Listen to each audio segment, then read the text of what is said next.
we give you a lecture given at the Pegasus La Meridian Hotel the Saturday before the Wednesday that we played it. And we told it was in 2 parts. Well, if you think say you hear something last week, wait till you hear this week. For those of you who wasn't listening, Bishop Spang is an Anglican bishop who was here under the auspices of the Universal Center of Truth, and he gave a lecture at the La Meridian Hotel. And he was very, what they would call controversial, but I say, it's long time we're saying these things on this program, but true, we is Jamaican and Rasta, people feel says we make up these things. Them don't know say, after studying and looking for certain things, you must come to certain conclusion.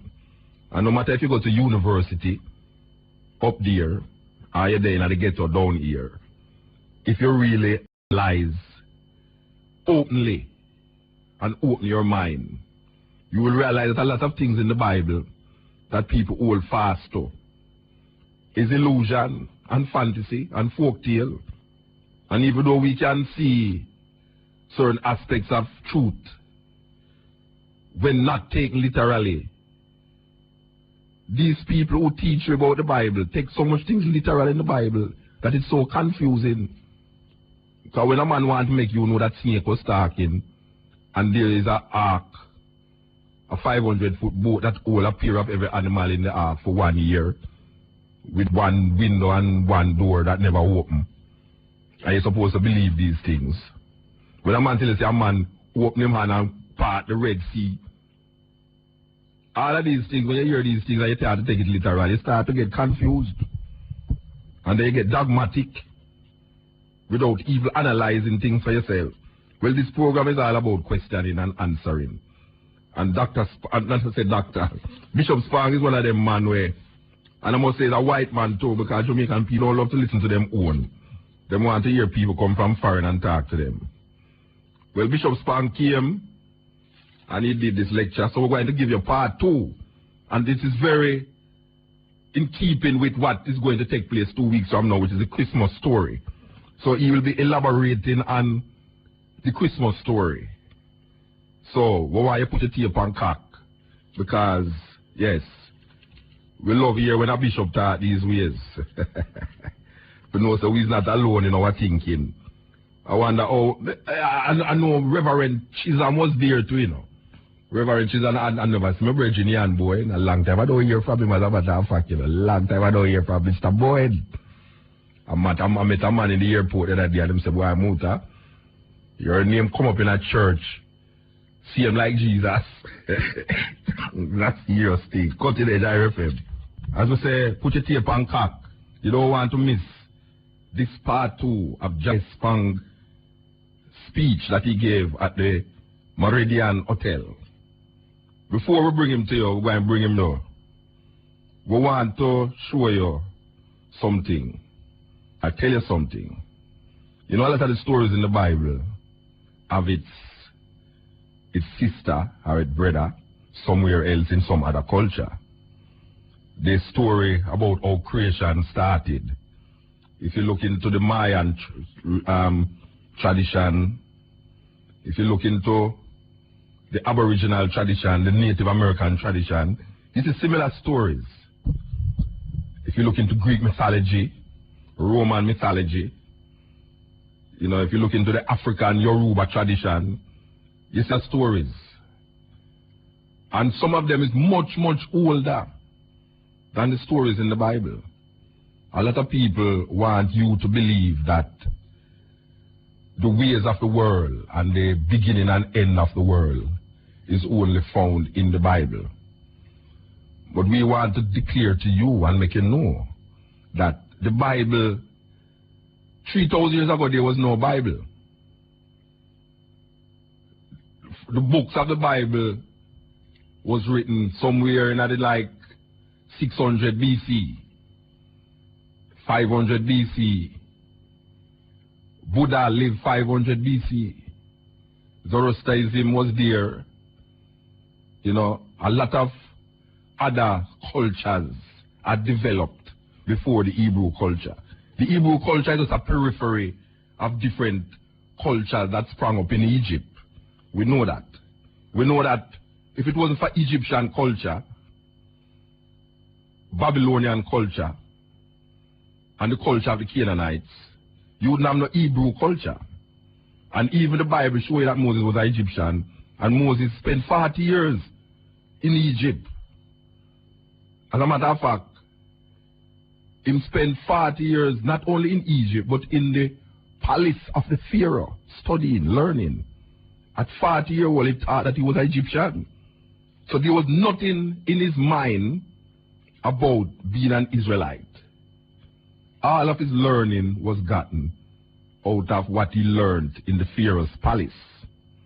Until him kill a man and run away. And spend 40 years in the wilderness. Them say, he went amongst a Midianite and married an Ethiopian woman.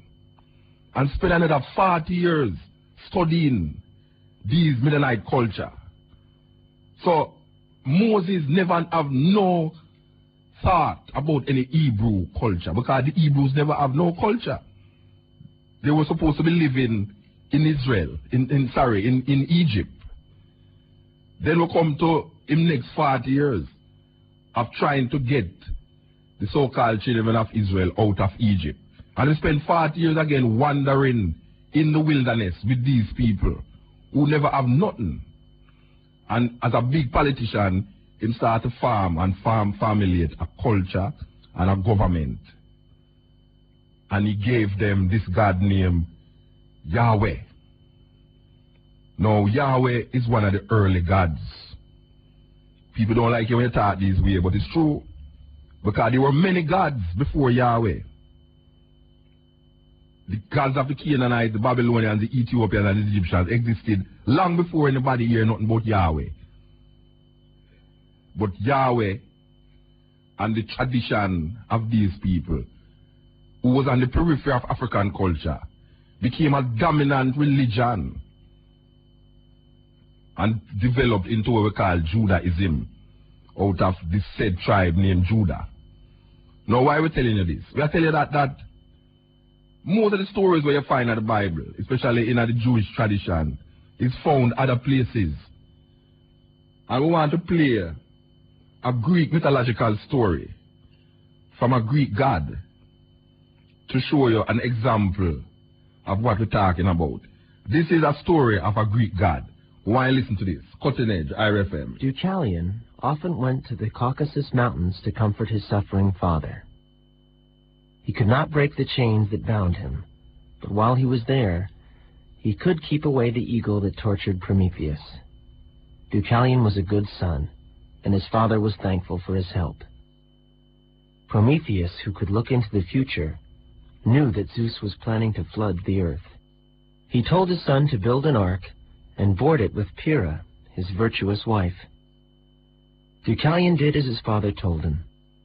He built a sturdy ark, and when Zeus let loose all the winds and opened wide the floodgates of the sky, he went aboard with Pyrrha. For 9 days and 9 nights it rained, until the whole earth was flooded. Nothing but the highest mountain peaks remained above the water, and all mortals were drowned. Only Deucalion and Pyrrha were saved. They floated in their ark over the deep, dark waters. On the 10th day the rain stopped, and slowly dry land began to appear. Deucalion and Pyrrha stepped out of the ark and walked about on the desolate earth. Lonesome and forlorn, they came to a temple grown over with seaweed and entered it. The sacred fire on the altar had gone out, but they lit it again with the embers they had kept glowing aboard the ark, and lifted up their hands in prayer to the gods to thank them for saving their lives. Zeus was touched by their piety and felt sorry for them because they were so lonesome. He spoke to them and said, "Pick up the bones of your mother and throw them over your shoulders." Deucalion understood that Zeus did not mean their mortal mothers, but their mother Earth. Rocks were her bones. He told Pyrrha to pick up a handful of stones and throw them over her shoulder while he did the same. Behind Deucalion, a score of men sprang up, and there behind Pyrrha a score of women. This new race of mortals was called Deucalion's race.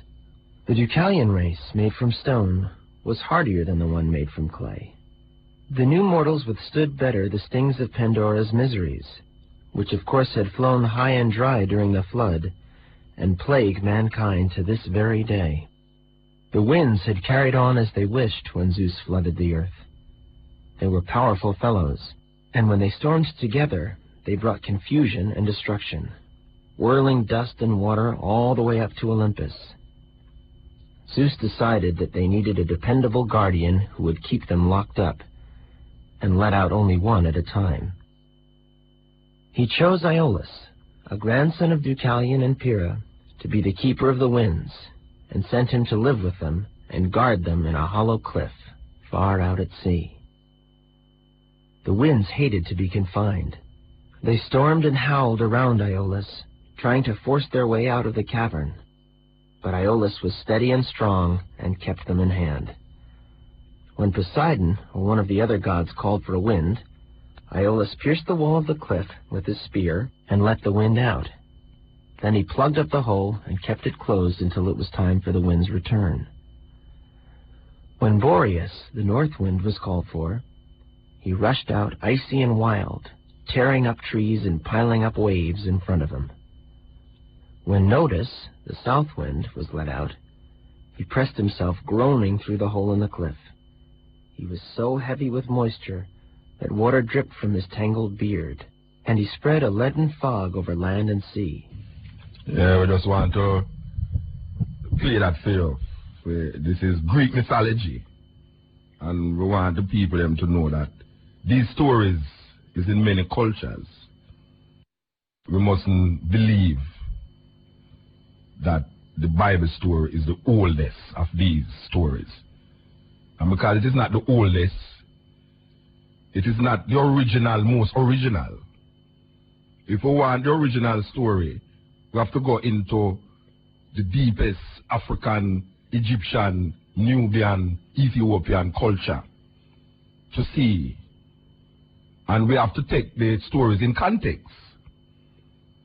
So we want to play John Spang. We want to give you a synopsis of what happened last week when yours truly asked the virgin a question and then say, I'm going to elaborate on it in the next talk. And we're going to give you the next talk. But we could give you what we asked him first. Here goes. That set of rules, I recognize our first question. Yes, you mentioned about the Adam and Eve story and how it has oppressed the concept of the feminine. Wouldn't you say that in the need to revive that feminine quality, the Christians has also made a blunder in recognizing a virgin birth? I am seeing that the virgin birth is a next aspect of the degrading of the woman and the feminine quality. I think you're right. But I'd like not to address that question until the second session, because that's exactly what I'm going to talk about in the second session. What I'm going to do is try to take some of these principles and go through the birth stories of Jesus and show how they're in conflict with a lot of things. But yes, I'd say the virgin birth story is a sexist story. At its heart, it's a sexist story, and it's been used throughout history to denigrate women. Let me build on that just a little bit, because I won't be able to do it this afternoon. And then I'll come to the next question. This will just be brief. When the church decided that there was only one ideal woman, and she was a virgin mother, it sort of meant every other woman was reduced to being less than ideal. It's very hard to be a virgin mother. You know, most people just can't put that together. So if only one woman is ideal and she is a virgin mother, every other woman is reduced to being something insignificant or evil or deformed or not quite whole. That's the first bad lesson of that. And then the second bad lesson of that is that what the church did to the virgin over history was to say she was a virgin mother, and then we said she was a postpartum virgin, and then we said she was a perpetual virgin, And then we said she was immaculately conceived. We didn't do that until the 19th century. And then in the 20th century, we said she was bodily assumed into heaven. Only then did she become fully an object of worship. Now, let me ask you what there is about woman that is so negative in the minds of men who are building these doctrines, that before a woman can be considered a possible object of worship, she has to be desexed and dehumanized. Because by the time you get through with what we did to Mary, she's neither a human being nor a woman. Finally, I would say, who was making these definitions of the ideal woman? The priesthood of the church was. What was the priesthood of the church? They were celibate males. I submit to you that a permanent virgin is an ideal woman only to a celibate male. Okay, so that was the question that yours truly asked him. And then in the second part of his speech, he elaborated on the Christmas story. So we're going to give you the Christmas story after these advertisements. Cutting Edge IRFM. We want to go into this tape and show you what this man is dealing with. What I'm saying, it's all about the Christmas story and the New Testament. Here goes. Cutting Edge IRFM. Of the Bible. And look at it from a very different perspective.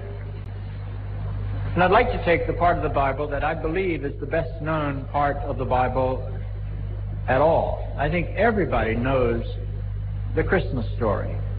You don't even have to go to church to know the Christmas story. You can just walk through a shopping center and they sing to you about it, and you see pictures of it. And so the images of a manger and stars and wise men and shepherds and angels and Mary and Joseph are etched in our memories. Most of us have been in Christmas pageants. Most of us have played Mary or Joseph, or at least a shepherd or an angel at some point in our lives. And so we think we know these stories very, very well.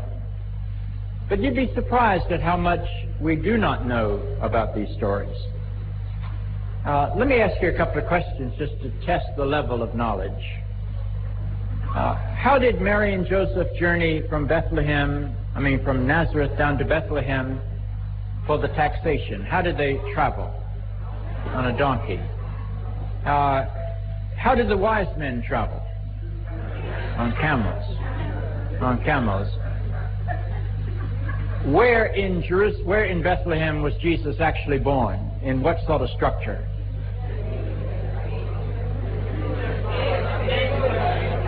Born in a stable. And what was in the stable? All sorts of animals. Well, that's very good, except none of that's in the Bible. Let me ask you to go home today and to read Matthew 1 and 2 and Luke 1 and 2. That's the birth story. And you'll find some interesting things. You'll find that there's nothing said about how Joseph and Mary went from Nazareth down to Bethlehem. She didn't even ride side saddle. You'll find that a camel is never mentioned in the wise man story, that we've just put them there with our imaginations. You'll find that there is no stable in Luke's gospel, and there are obviously no animals because there's no stable. That's all put into that story by our creativity over the centuries. There's one thing in Luke's story, and that's a manger, which is a feeding trough. And around that feeding trough, our imaginations created a stable and populated it with animals. So the first thing we need to recognize is that we might not know those stories as well as we think we do, because what we know is the pageants that we have acted out. So let me tell you some things about the stories. First of all, the birth stories from Matthew and Luke did not come into the Christian tradition until the 9th decade. They make their initial appearance in Matthew's Gospel, and Matthew's Gospel is written between 80 and 85.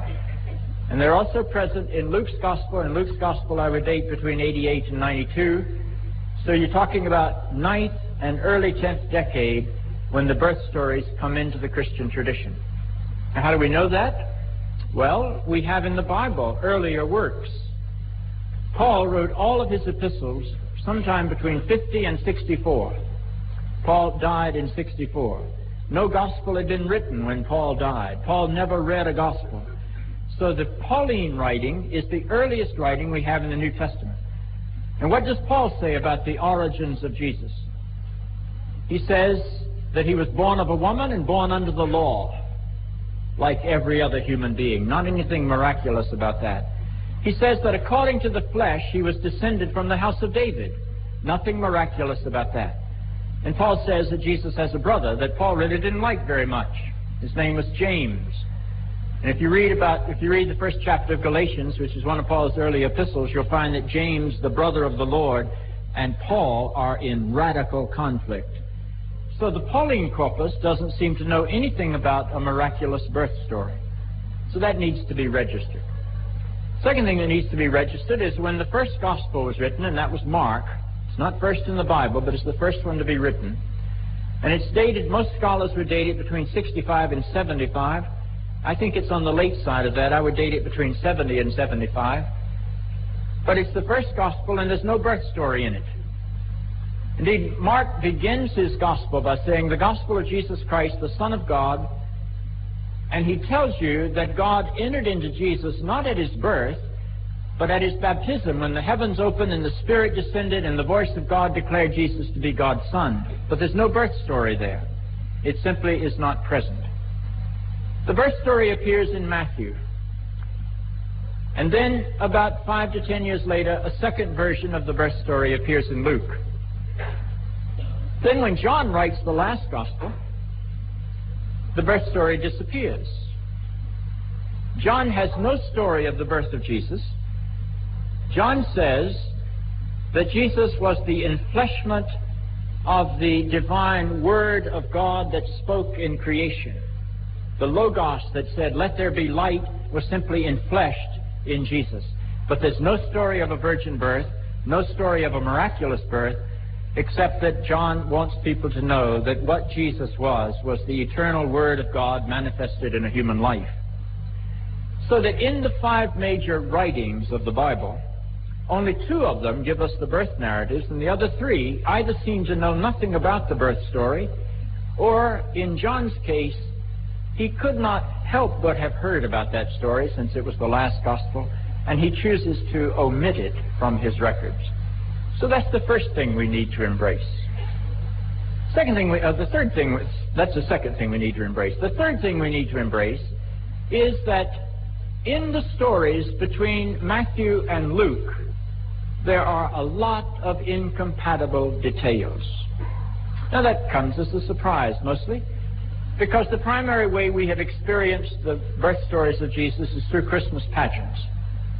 And in our Christmas pageants, what we normally do is that we follow Luke's storyline until the shepherds visit, and then we add Matthew's wise men as the final scene to the story. But that's to be biblically illiterate. But that doesn't stop us from doing these pageants this way every year. Matthew's story of Jesus' birth and Luke's story of Jesus' birth have a lot of interesting things that separate them. Let me articulate them. In Matthew's story, Mary and Joseph live in a house in Bethlehem, over which a star can shine, into which wise men can come. Matthew then has a problem because everybody knows Jesus was called the Nazarene or the Galilean. So Matthew has got to have a tradition that says at some point he moved away from Bethlehem, his home, and went back to Nazareth and to Galilee. And so we have the story of Herod's brother comes to the throne and Joseph is warned to take Jesus up into Galilee. Luke believes that the Holy Family lives in Nazareth, already in Galilee. But Luke knows that the tradition is that Jesus is going to be the Messiah, the son of David, and the proper birthplace for the Messiah is down in Bethlehem. So Luke has to develop a story that gets Jesus out of Nazareth and down to Bethlehem so that the Christ can be born in the proper place. So that you've got this interesting story where Matthew thinks they live in Bethlehem and has to have a story to get them back to Nazareth, and Luke believes they live in Nazareth and so has to develop a story that gets them down to Bethlehem.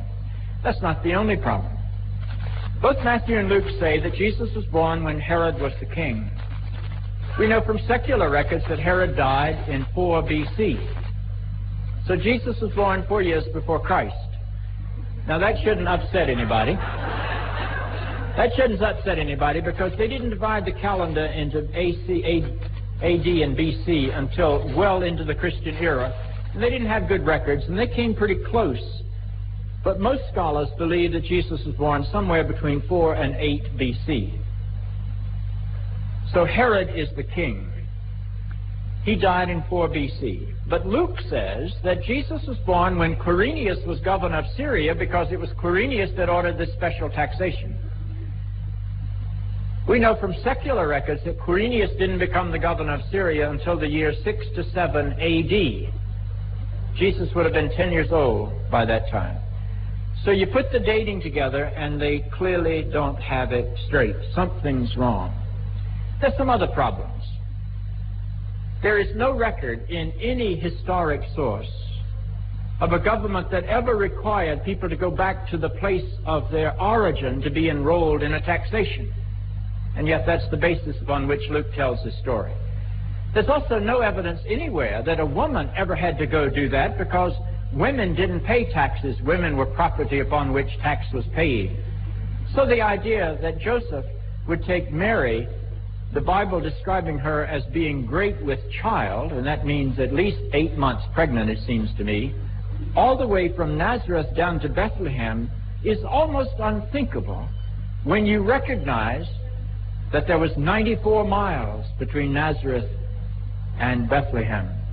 What man in his right mind will take an 8 to 9 months pregnant woman on a 94-mile donkey ride? You begin to raise questions about the historicity of these narratives. Now, that's not the only place where there's a problem. Matthew says that Jesus' life was threatened by King Herod, and so King Herod sent the emissaries down to Bethlehem to kill all the Jewish male babies 2 years old and under to get rid of this pretender to his throne. And Joseph is warned in a dream to take Jesus and flee down to Egypt. There's that wonderful story I remember from Sunday school where a child was drawing the Easter story and drew an airplane with Mary and Joseph in the airplane. And the teacher said, "What in the world is this?" And he said, "That's the flight into Egypt." And there was this other figure driving the airplane. The teacher said, "Who is that?" And he said, "That's Pontius the pilot." So our imaginations have roamed free. But you see, while Matthew says that Jesus is fleeing for his life into Egypt, Luke says he was circumcised on the 8th day and presented in the temple in Jerusalem on the 40th day, and then made his way in a very leisurely fashion back to Nazareth. So the stories have some incompatibilities. Now the next thing we need to look at the story is that there's some things in those stories that just don't happen outside of mythology. Does anybody know of a star that travels so slowly across the sky that 3 guys can follow that star until they get to their destination? The understanding behind that was a 3-tiered universe. They thought that the sky was the roof of heaven, and that God lived just above the sky, and God or one of God's angels could drag a star slowly enough across the roof so that those wise men could follow. But that's not the world that you and I live in. We know something about the distances of stars, so that becomes a problem. It also becomes a problem when we read that that star, after reappearing in Jerusalem, led the wise men down a 6-mile road to Bethlehem.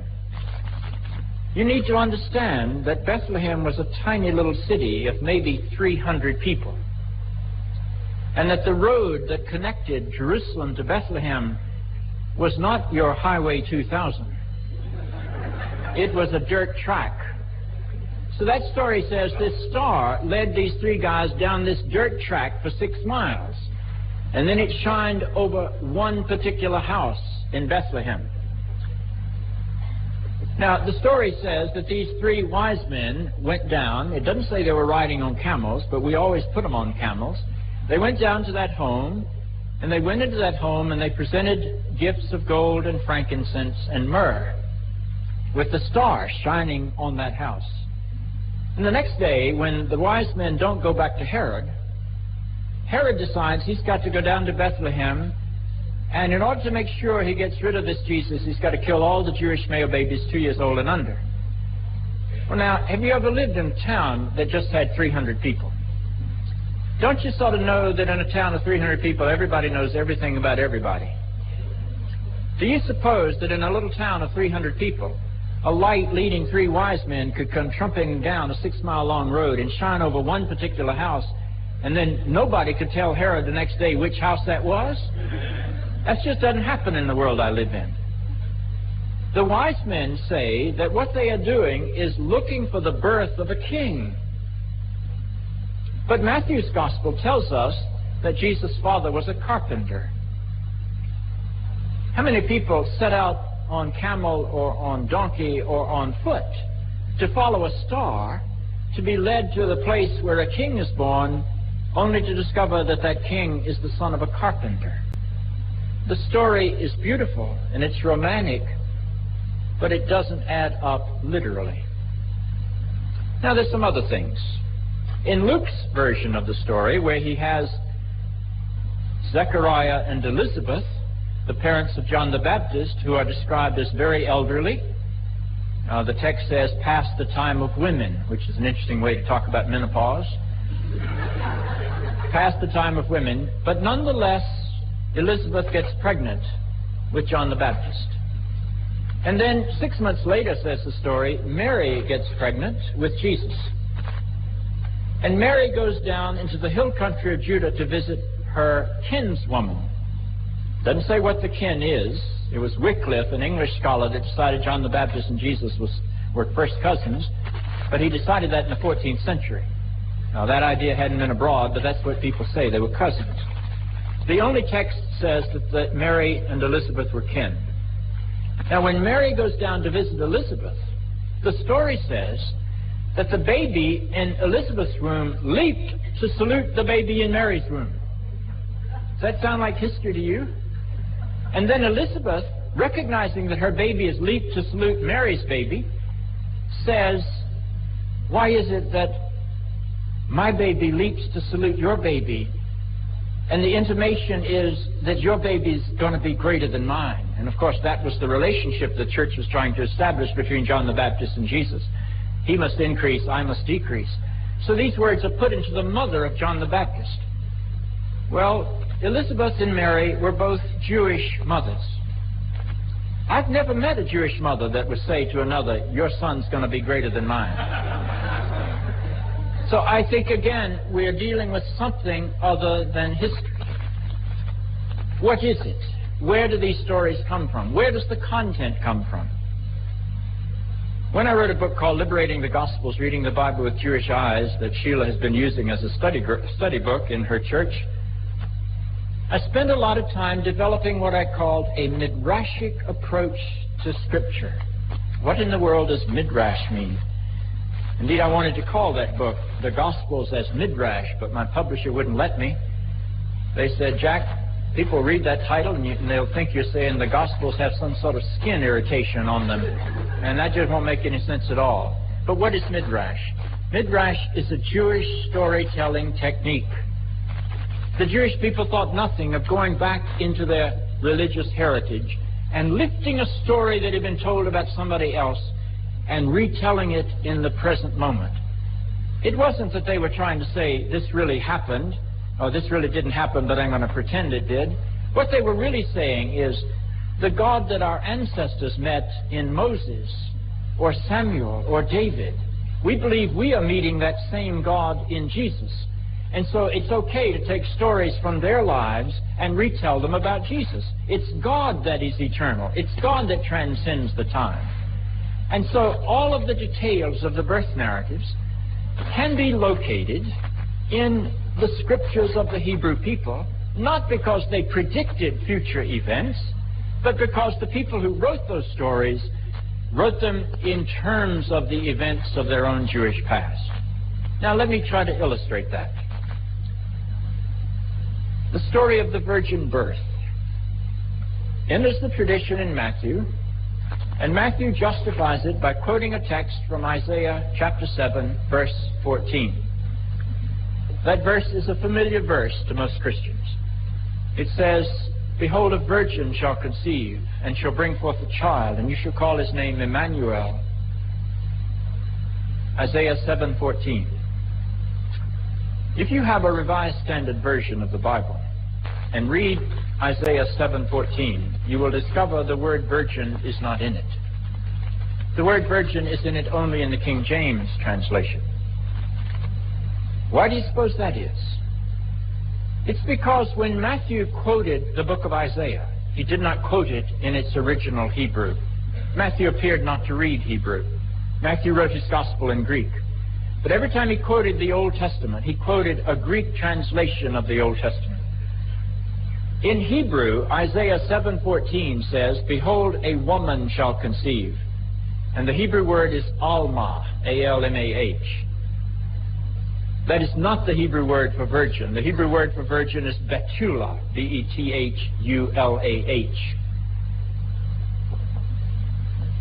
When that verse was translated into Greek, when the Hebrew scriptures were translated into Greek, they translated the Hebrew word Alma, which means a woman, with the Greek word Parthenos, which does have within it the connotation of a virgin. And when Matthew was quoting that Greek text, it was brought into Matthew's gospel in ancient traditions as the word virgin. But it was taken out of all the modern scholarly editions because they recognized the error. Actually, Jewish scholars recognized the error very early in Christian history and kept saying to the Christians, that's not what not what Isaiah was talking about. But the Christians were drunk with power and they didn't bother to listen. Now, if you read the rest of that story in Isaiah 7, you will discover that what is really happening is that the city of Jerusalem is under siege by the kings of Syria and the northern kingdom.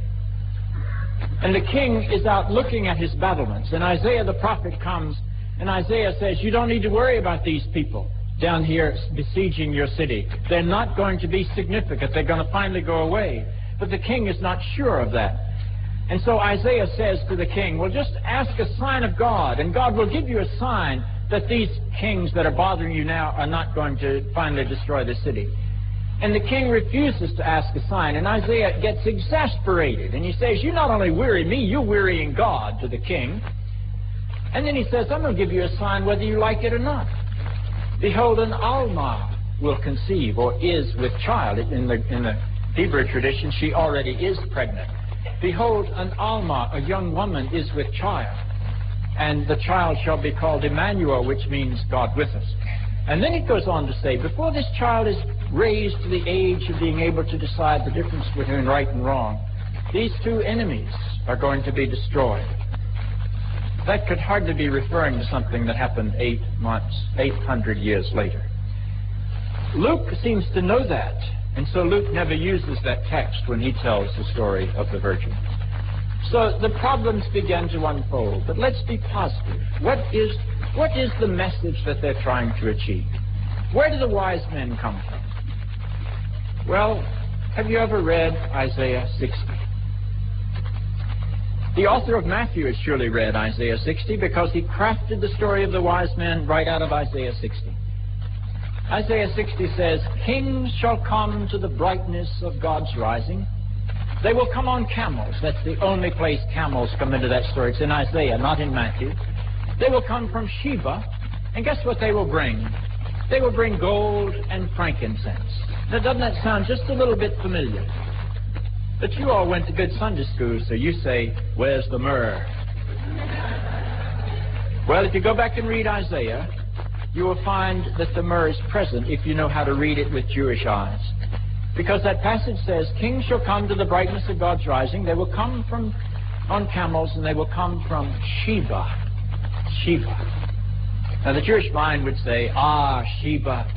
I remember another story in our history where another royal visitor went to visit another king of the Jews. And back to the story of the Queen of Sheba visiting King Solomon, they would go in their text.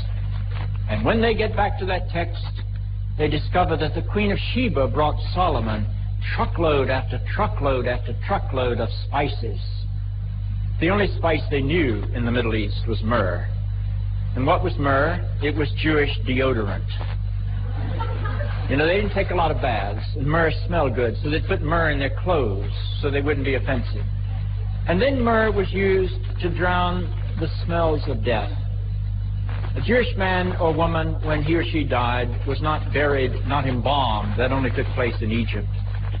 The Jewish man or woman was simply wrapped in a cloth with lots of myrrh, so that the myrrh drowned out the odor of decaying flesh. And the Jews buried their dead very quickly. Yeah, I know a whole heap of people are listening. And I get vexed. Because of what the man I say. Because they get vexed with me too when me say it. I mean, don't know this man. It's the first I see him. But truth is truth, and examination is necessary. How people read the Bible like it don't need to be examined, like it's not man write it, because them have this notion that the Bible is written by the hands of God. I don't know where God get hands from, but them say it. And believe it. And behave like them know it, that them preach it too, and die for it. And we know, say, it's just man. It's just man. Liven Jah FM coming through. So all of the elements of the story are in Isaiah 60, if you know how to read it. And what a perfect story it was. Because you see, the purpose of a birth story is not to tell you what happened when Jesus was born. The purpose of a birth story is to say, this greatness that we experienced in his adult life was present even at the moment of his birth. And so gold became the symbol of the fact that he was a king, the King of Kings, we called him. Frankincense was a symbol of the fact that he was perceived as divine, because frankincense is a gift offered to God. And myrrh, that was a gift that showed how his life was going to be tragic and how it was going to die. So it made a perfect sort of opening vignette. But there's a star. Now, there are a couple of places you can get the star. You can take kings coming to the brightness of God's rising and turn that into a star. But the Jews did a little more than that. The Star of David rose in the east in the story of Balaam and Balak in Numbers 22 to 24 and guided other royal visitors. In the Jewish tradition, not in the scriptures, but in the tradition of the rabbis, they wrote stories about how a star was in the sky when Abraham was born, and a star was in the sky when Isaac was born, and a star was in the sky when Moses was born, because all of those were great leaders. And so they wanted to have it a heavenly star announcing the birth of someone as great as Moses, and that was simply put back into the Jesus story. And then the story of King Herod going down to Bethlehem to kill all the Jewish male babies. Where does that come from? Well, go back and read the story of Moses. When Moses was born, a wicked king named Pharaoh went down to Egypt and killed all the Jewish male babies to try to get rid of Moses, who was going to challenge him in later life. So Matthew takes that Moses story and he retells it about Jesus of Nazareth in order for his Jewish readers to know that I'm going to tell you about a person who is a new and greater Moses. That's the story that's being unfolded in this midrashic storytelling fashion. It's a very different way to read the scriptures. Now, let me move on with Matthew for just a moment, because in the chapters of Matthew, 1st and 2nd, Joseph is introduced for the first time. Joseph is the earthly father of Jesus in this drama. He doesn't appear in any gospel before Matthew, which is, of course, only Mark. He just isn't there. But Joseph never appears in any gospel at all after the birth story. He disappears. People wonder, whatever happened to Joseph? He just is gone. And when I was growing up in my Sunday school, we said, well, he must have died when Jesus was just a little boy. And if you look at pictures of Joseph in Christian art, he's always a very old man. Mary's young, he's very old. That comes out of the Gospel of James, which was a 3rd century book, which suggested that it was this old man, Joseph, who agreed to protect Mary's virginity. And so he married her and sheltered the child. That's 3rd century Christian history. But Joseph is introduced. And it's interesting what you find out about Joseph in the first 2 chapters of Matthew. You find out that Joseph has a father named Jacob. You find out that Joseph is one who is constantly being identified with dreams. God never speaks to Joseph in Matthew's Gospel except through a dream. It's an unnamed angel that tells Joseph that he can take Mary's wife because she is not a guilty woman. It is an angel in a dream that tells Joseph he must get up and flee down to Egypt. It's an angel in a dream that tells Joseph it's safe for him to come back. It's an angel in a dream that tells him it's now that he must go up to Nazareth. God never communicates to Joseph except in a dream. Indeed, the text of Isaiah 7:14 is dictated by this angel in a dream to Joseph. The angel was sort of a Bible quoter, trying to prove a case, I suppose. And all of that is in the story. And Joseph's primary role is to save Jesus from death, and the way Jesus is saved by Joseph is that he takes him down to Egypt. Does any of that sound familiar to any of you? Well, if you'd go back into the book of Genesis and read the story of Joseph, the coat of many colors Joseph, you would discover that Joseph has a father named Jacob, that Joseph is overwhelmingly identified with dreams. He's even called a dreamer. He interprets the dream of the Pharaoh's butler and baker. He interprets the dream of the Pharaoh. It is as an interpreter of dreams that he rises into power in Egypt. He even has dreams as a child about how his sheaf of wheat will stand up in the fields, and all his brothers will come and bow down to him. It didn't exactly make him popular with his brothers, but he was called a dreamer. So this Joseph is also overwhelmingly identified with dreams. And the role of this Joseph in the history of salvation is that he's supposed to save the people of the covenant, God's chosen, from death. And how does he save them? He saves them by taking them down into Egypt to avoid death by famine. So Joseph in the Hebrew Scriptures has a father named Joseph, is identified with dreams, and saves the people of the covenant by going down into Egypt. Joseph in Matthew's Gospel has a father named Jacob, is overwhelmingly identified with dreams, and saves the child of the covenant from death by going down to Egypt. I just want you to be aware that you're not reading history. You're reading an interpretation of the life of Jesus written as the Jews write their sacred story, by taking stories out of the past and retelling them in the present. Let me go for just a moment to Luke. Luke has no wise men. Luke has no star. Luke changes those symbols. The star becomes a heavenly host that breaks through the darkness of night to sing to startle shepherds. Luke didn't much like magi. If you read the book of Acts, you'll find that Luke has some pretty negative things to say about someone who is called Simon Magus. That's a magi. So Luke doesn't want to deal with that. He doesn't like royal people and kings. He likes common people. And so Luke replaces the wise men with these humble shepherds. And he replaces the star with angels that break through the midnight sky to announce the birth of this Jesus. And Luke's angels give the shepherds two signs. The way you will identify this child is that he is wrapped in swaddling cloths. We always read that as clothes, but the word is cloths. He's wrapped in swaddling cloths, and he's lying in a manger. And as I suggested, it was from that manger that we created a stable around it and populated it with animals, but only the mangers in the text. So that Luke gives us those two rather interesting clues. Now, what do they mean? Well, if you look into the Hebrew Scriptures, at every reference to a manger or a crib, you'll find the primary one occurs in the first chapter of the book of Isaiah. And the prophet is mourning the fact that the people of Israel don't know who their God is. And he says, well, even the donkey knows whose crib he's eating from, who knows who his master is. And the idea grew that the ideal Israelite, the quintessential Jew, would be somebody who from the moment of his birth was faithful to God, who from the moment of his birth knew whose manger he was fed in. And so this story is taken by Luke and placed into the gospel narrative. And he also has David. Remember, David is the shepherd boy of Bethlehem when he was called to be the king.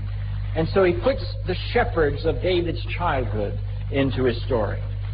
And then he says the baby is wrapped with swaddling cloths. Have you ever read the book called The Wisdom of Solomon? I refer you to chapter 7. In chapter 7 of The Wisdom of Solomon, Israel's greatest, most opulent, and wealthiest king says, "When I was born, I was carefully swaddled, because that's the only way a king can come to his people." Luke was going to tell the story of Jesus as the new king of the universe, rising out of the line of David to reestablish not the Jewish hegemony over the world, but God's hegemony over all creation. Luke was constantly using symbols to call Jesus beyond boundaries and to call those who follow Jesus beyond boundaries into a new sense of humanity. And so he puts him in the clothing of Israel's most opulent king, because that's the only way a king can come to his people. And so the details of the story begin to flow together as the Jews try to interpret the meaning of Jesus of Nazareth. Now let me ask you to just consider one possibility. How many of you have waited outside a room where a midwife was delivering a baby, or outside a maternity ward at a hospital, because you knew that a great leader of the world was about to be born? That isn't the way it works. You know, usually the only people that are waiting anxiously are your mother and your father. And of course, they might think you're going to be the greatest baby that God has ever created. But history has a way of saying that the vast majority of us become something less than that. When you read a birth story, what you're reading is history read back into the moment of birth. When a great leader of the people of Jamaica dies, you do something to remember the great leader. And one of the things you do is to note the date of his birth. And usually around great leaders, stories develop that indicate that people recognize greatness at a very early age. You know, what we say about George Washington is that even as a boy, he never told a lie, which is probably a lie. But you develop stories where you go back to the childhood of people who have become great. And you say, we saw this greatness at the very beginning. That's what the birth narratives are. So what do the birth narratives mean? They don't tell us much about what actually happened when he was born. They tell us a lot about how great people thought Jesus was. The virgin birth says that we believe we have met in this Jesus a presence of God that human life by itself could never have created. And so we tell a story about how human life did not by itself create it. We believe that we have met in this Jesus a life that was so significant that when he was born, the whole universe rejoiced. A star appeared in the sky. Angels sang. Because he's going to be everything that the human heart yearns for. That's what's important about the stories. They don't tell us much about how Jesus was born. They tell us an enormous amount of what people thought about the adult Jesus of Nazareth, and how it was that they saw in this Jesus the very presence of God. Let me try to pull this finally together. I cannot tell you what God is like. You cannot tell each other what God is like. The Pope cannot tell you what God is like. Billy Graham cannot tell you what God is like. Jerry Falwell cannot tell you what God is like. The Ayatollah Khomeini cannot tell you. The Buddha can't tell you what God is like. Nobody can ever tell another human being what God is like. That is beyond our capacity. All any of us can ever do is to tell another person how we believe we have experienced God. That's all we can tell. We don't possess God. We experience God. We can't take our possession and make a weapon of this God and attack other people with our God weapon. We can only say, I believe I experience God in this way. So let me tell you in conclusion how I believe I experience God. God is infinitely real for me. I define God as the source of life. That means that every place where I see life being lived, I see the very presence of God. All life, but particularly present in human life, because human life is self-conscious, and human life has the capacity to grow beyond its boundaries. So I see God as the source of life. And if God is the source of life, then I worship God by living fully. I see God as the source of love. And I mean all of love. I mean the love that causes a mama cat to lick the fur of a baby kitten. All love. But particularly the love that is self-conscious, that binds human lives together in the bands of love and enhances our life, because love is always the creator of life. So I see God as the source of love. So everywhere I see love, I think I see the presence of God. And I worship God by loving wastefully. And I define God, or I experience God, as the ground of all being. A difficult phrase. Paul Tillich made it famous for me.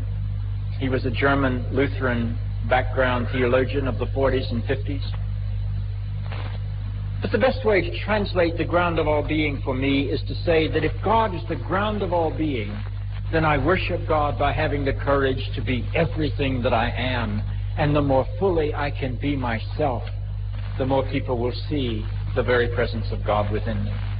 So I see God as the source of life, the source of love, and the ground of being.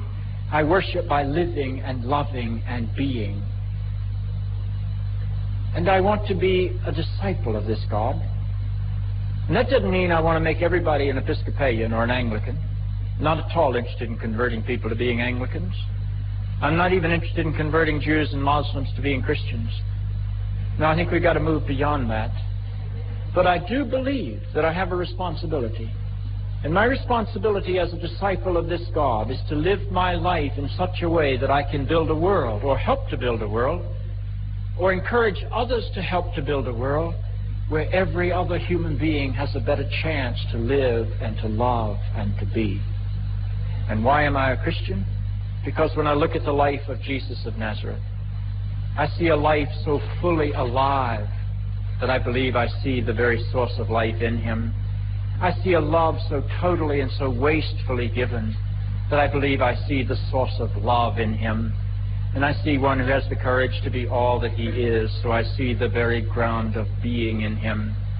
So I walk with this Jesus into the life of this world, trying to bring life to people, trying to bring love to people, trying to help people become all that they are. That's the message of the Christian church. And that's the message that we see in the birth stories of Jesus, where people said, somehow, some way, in and through this life, God has entered human history. And we see the presence of this God in the life of this. Yes, now that you have heard, time to talk. That brethren came here through the Universal Center of Truth, which is on Seymour Park. These people brought him here, and he had a lecture at the La Meridian Pegasus Hotel. The man talking about the mythology of the Christian Bible. The man talking about the non-historicity, if there's such a word, of the Bible. What do you think? Because we say it so much time.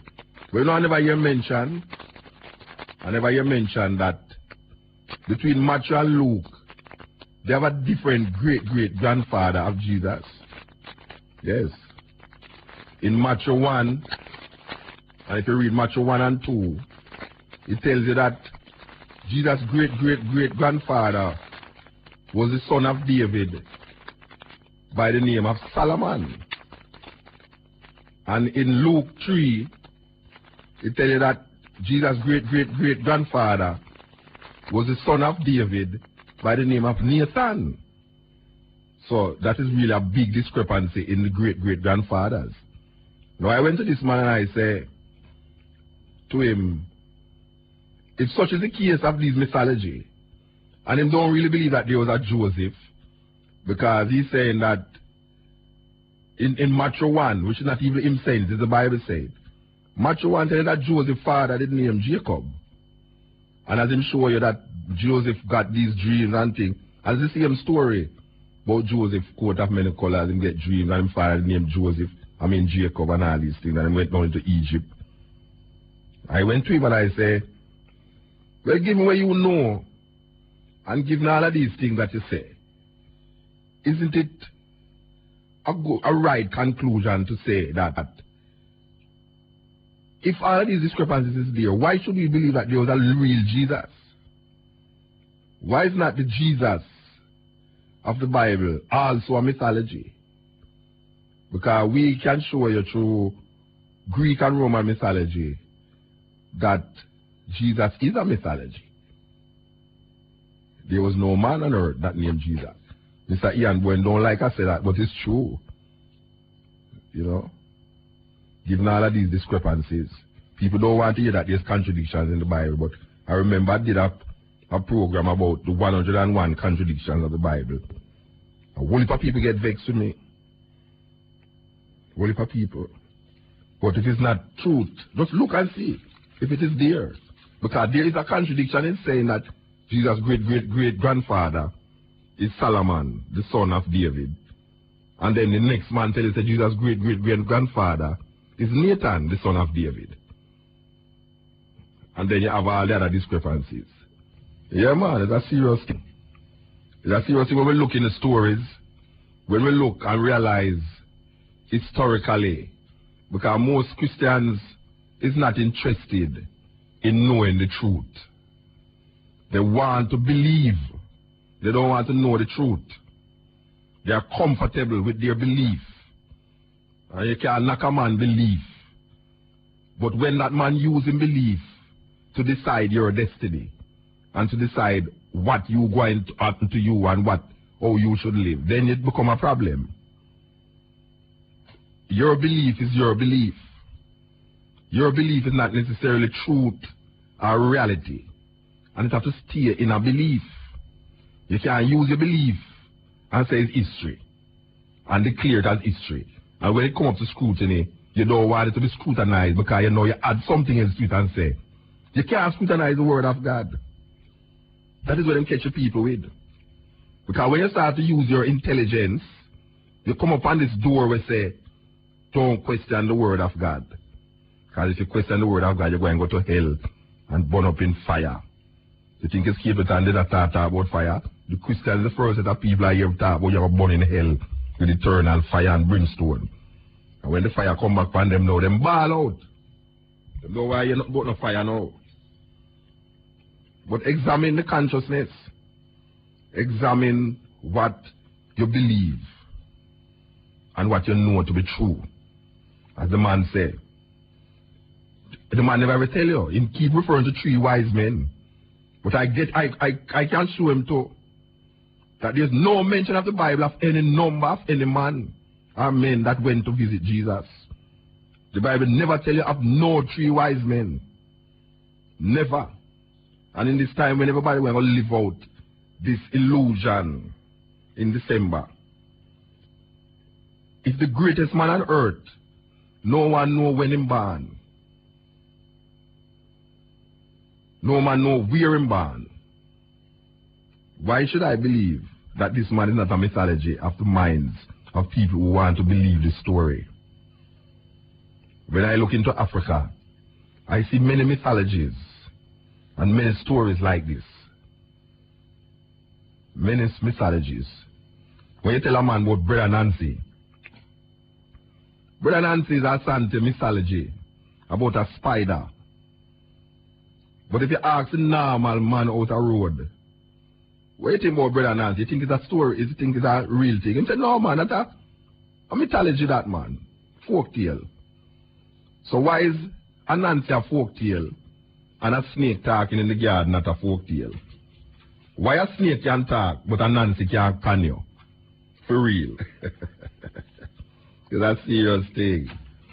How come an African snake, African Anansi, spider, I should say, put it into perspective. Why is it that an African spider is a folktale, but a Hebrew snake, that talking, is a reality? Put that into perspective for me personally. Because a Christian will live life on the block to tell you that this thing is real, a snake is a talk. Let me put him life on the block. Why is the Asante stool in Ghana, the golden stool that represents the power and the might of the nation that came down out of heaven? Why is this a mythology, an African mythology? And the ark that people say is supposed to be in Ethiopia, where that evil Haile Selassie has ever seen, according to the history. Why is it that this is not a mythology? That anywhere the ark is represent the presence of God. So the Israelites walk up and down with this little box, claiming that this is representation of God. We examine all of these stories and we come to the conclusion that every one of them mythology. And a mythology sometimes is a next man religion. That's all it is. That means that your religion tells you that this is a next man mythology. In other words, if I come to tell you, say, Krishna was born of a virgin. You say, no, it's only Jesus Christ is born of a virgin. But in that tradition, Krishna was born of a virgin. And Krishna was crucified and rose from the dead in the third day. This is a different tradition from the Hebrew tradition, from the Christian tradition, that have a same identical story. But we in Jamaica, who's clouded by colonization and colonialism, we will never examine other cultures outside of the colonial master's culture. So when the colonial master talk, we accept it. And we look and see that what the colonial master has taught us for 500 years, not working. It's not working for him. It's not working for us. And we are scared to go back to the root of our heritage, of our Shanti, of our Voodoo, of our Yoruba, of our Mahat, of our Hamun Ra, Metonetor. We're afraid to go back to these things because we were taught by the colonial masters that these things are devil things. Christians say with hank, them say, no, devil thing, hank, devil thing. You know, it's a weird thing. Weird thing. But more and more information is coming out. And as you gather information, your views must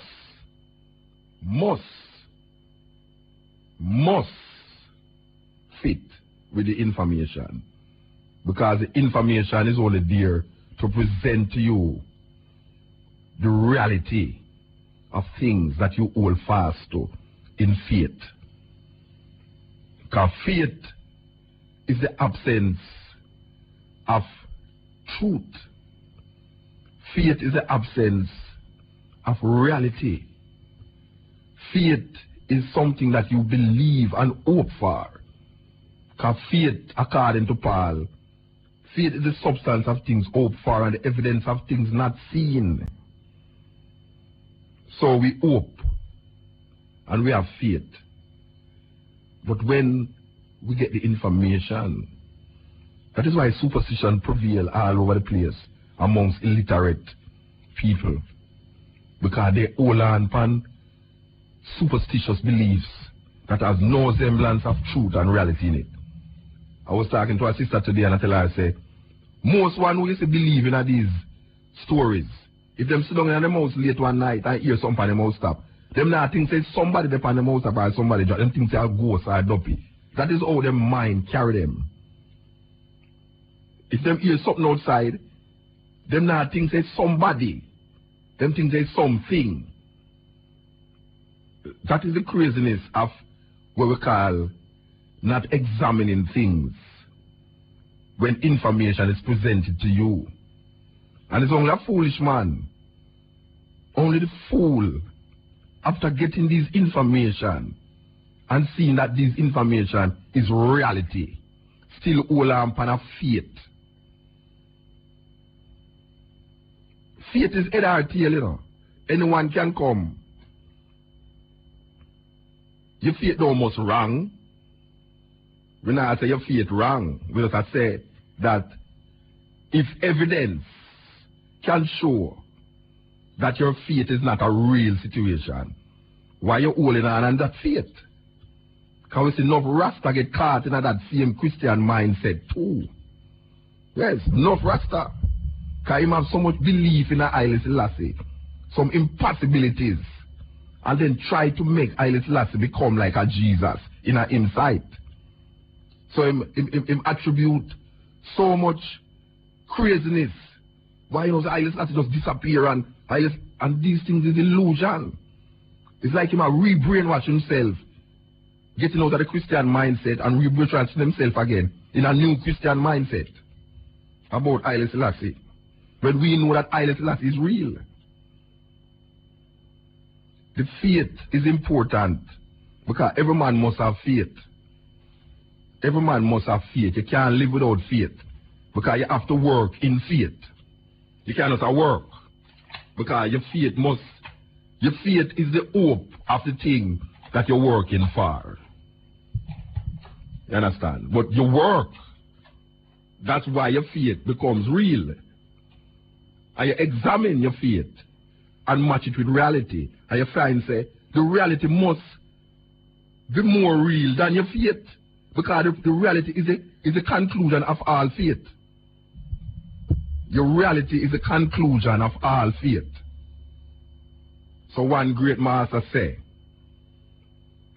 follow the man who search for God, but hide from the man who say him find him. This is the Cutting Edge on RFM. Yes. Yes? Muta. Yes. And I realized that the man that made the speech a while ago, he not really put it in the African historic perspective. No, he's a white man. You understand? He's a white man, you know. He yeah, I realized he is a Christian, you know. He is a bishop, Anglican bishop. He's not a man who don't believe that the Bible is that talk, you know. Okay. He's a bishop, he's an Anglican bishop who's speaking. But he was just trying to show you, say, if you take the Bible literal, you're going to get into confusion. You have to see it, not from a fundamentalist point of view, but from allegory, from a mythological point of view, examining the myth, examining the metaphors, and see how you can adapt it to your life. Rather than just saying, boy, right now, yes, a woman who never have sex have picnic. You know that don't make sense, but you still accept it because it's in a little book in the Bible. You see, if you run the other cassette now. Which other cassette? The one, the Black Biblical Facts, A Life and Times of Jesus Christ. Yes. By Barashango. Okay. The more in-depth. We play that already. We play that already. You understand? We play that a minute. We play Barashango a minute. I don't think you can play that too many times. I can't to the level of brainwashing that, our people have gone under. This is what a lot of people, they might not hear it the first time. Yeah. But that's a very powerful message. Yes. Barashango. I think he has and he referred to you to books that's written by all these white people. You can get of course, like of the course. Jesus scroll and all them. Well, the reason why I play this, brother, you know, because I realize that Jamaican people have this feeling that if the thing come from foreign and it's white, it is more valid. That is the only reason why I play it. Because we may believe that when I analyze the whole thing, I recognize that the whole Christianity thing is an opium that make you feel good, produce anything. It's a feel-good thing, of course. Yes, this Thursday, the 13th, at so-called December 2001. Yeah, 13th, yes. Yeah, man, from first week, listening to the hype and showing this thing, because so many of our people, because for years, the I Muta Dr. Joseph Ben-Yochanan, Tony Martin, many conscious Africans have been talking about these things, not for months, for many, many years. And yet, because of the whitewashing, many of our people inside and outside of Jamaica as Africans don't believe. They only believe when a white person tells them. And which is why it was so important for the unconscious ones to hear a white man say it. Yeah, because I remember that book in the 1960s where we used to read by H. Rock Brown, Die Nigga Die. He said, that time it was banned, you know. In it he said, the problem with Negroes, those are the unconscious Africans, is that their credibility gap. They only believe something when a white person tells them. And it is so sad. Still no. And you see that point that they made about faith and reality. So true, because while we must have faith, and Marcus Garvey talk about that also, and so on, faith is no substitute for the truth. And from the moment you know something is true, the faith has become null and void. Exactly. Because your faith is working towards reality. Exactly. So when you reach the reality, hope far. As you said. That's why there's a saying now, say, if you meet Buddha on the way, kill him. Meaning, say, boy, right now, you find reality. What is the purpose of believing in the thing again? Exactly. You know it now. Why you believe in it again? Unless you want to delude yourself forever and ever. Well, that is what black people, you know. Exactly. Black people have serious delusion about religion and politics. And you know what is so sad? The most important thing in Marcus Garvey's whole doctrine of self-reliance is that key factor that some people wonder why Muta Baruka a lot of times on your program you deal with the religious or the spiritual aspect and so on. But it's the core of Marcus Garvey's self-reliance philosophy that we have to see things through our own eyes and our own image. Of course. Because once we start trying to see through other people's, which is impossible, you will be in perpetual confusion, and from your confused, you will always be the slave of others who see things through their own reality. Well, the question is asked, why is Muta Baruka, as you say? And I am saying to them that religion is the basis of our everything. Impoverishedness. Yes. Religion is the basis of our mindset. And religion is the basis of our not wanting to come out of that impoverishedness. Because religion tells us, well, right now, it is easier for a camel to go to an eye of a nigger than a rich man to go to heaven. Exactly. So everybody says, well, me no want rich, me just want to have enough. And black people never have enough because the whole world is mine. Exactly. You know? So we lynch into that. And this is why so many of our people accept and believe that the slavery that our ancestors went through and the varying degrees to which we are affected by slavery this day is unimportant and that it was a good thing.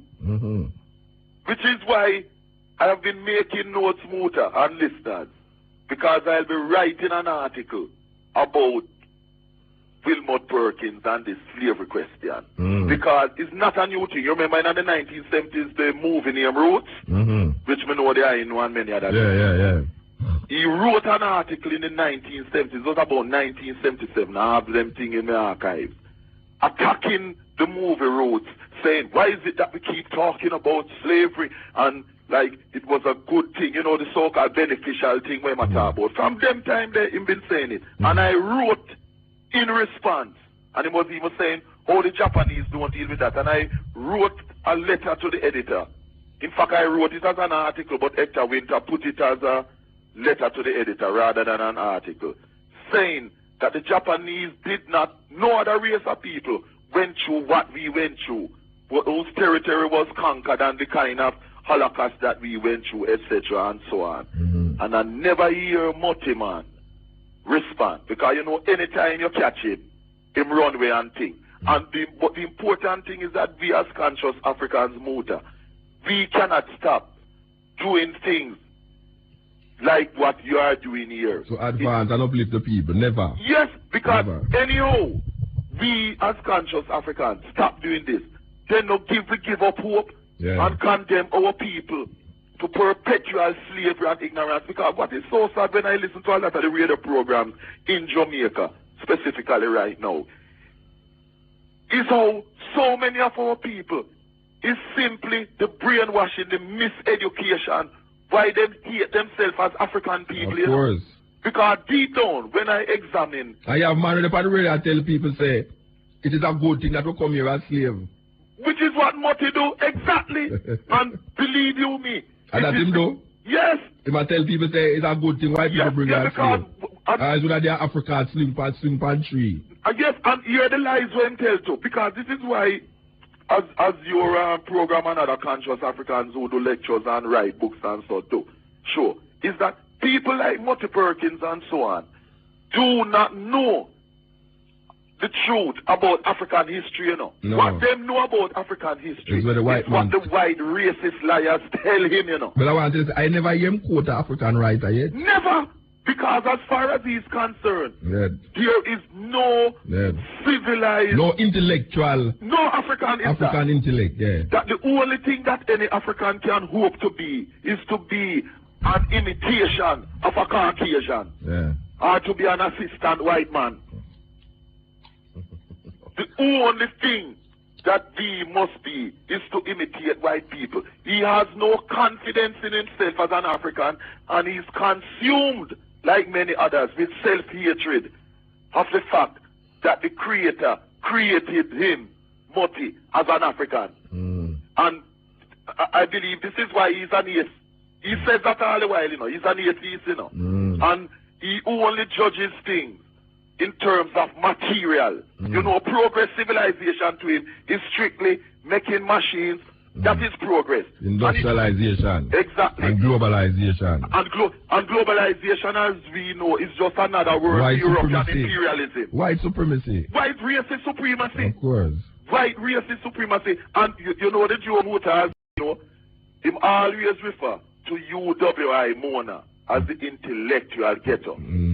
But who created the intellectual ghetto but CM English slave masters and colonialists? And the biggest intellectual, racist, dishonest, intellectual ghettos in the world are Oxford and Cambridge. Yes. You more than ever by itself. And the English who create Cambridge and Oxford University were in view as the apex of learning. And them create the Rhodes Scholarship. And them create the Rhodes Scholarship. Who was Cecil Rhodes? Yeah, exactly. Who was Cecil Rhodes? Yes. Because I hear him knocking Ronnie Tweed saying, oh, Ronnie Tweed are talking about reparations. What reparations? Is beg we want beg white people. Well, the Jews them get reparations. Yes. Reparations is not about begging. Reparations is about we getting justice for our things. And as the Jews say, no statute of limitation runs against genocide. Which means that their descendants don't have to do our people anything personally. Yes. But they have to pay for what their ancestors did. And if it is true, and it is true for the Jews and the Japanese and others, it is true for us too. I'm talking about because slavery in chains happened 200, 300, 400 years ago. Time is no excuse for the crimes against humanity of our enslavement. But time don't wipe away rape. Rape is rape. Murder is murder. Of course. And the destabilization and the underdevelopment of Africa can be traced to the European conquest of Africa. But directly, you know, check it now. Wilmot Perkins would not want us to read Walter Rodney, who wrote the truthful book. Europe underdeveloped Africa. You will never hear him want mention that book.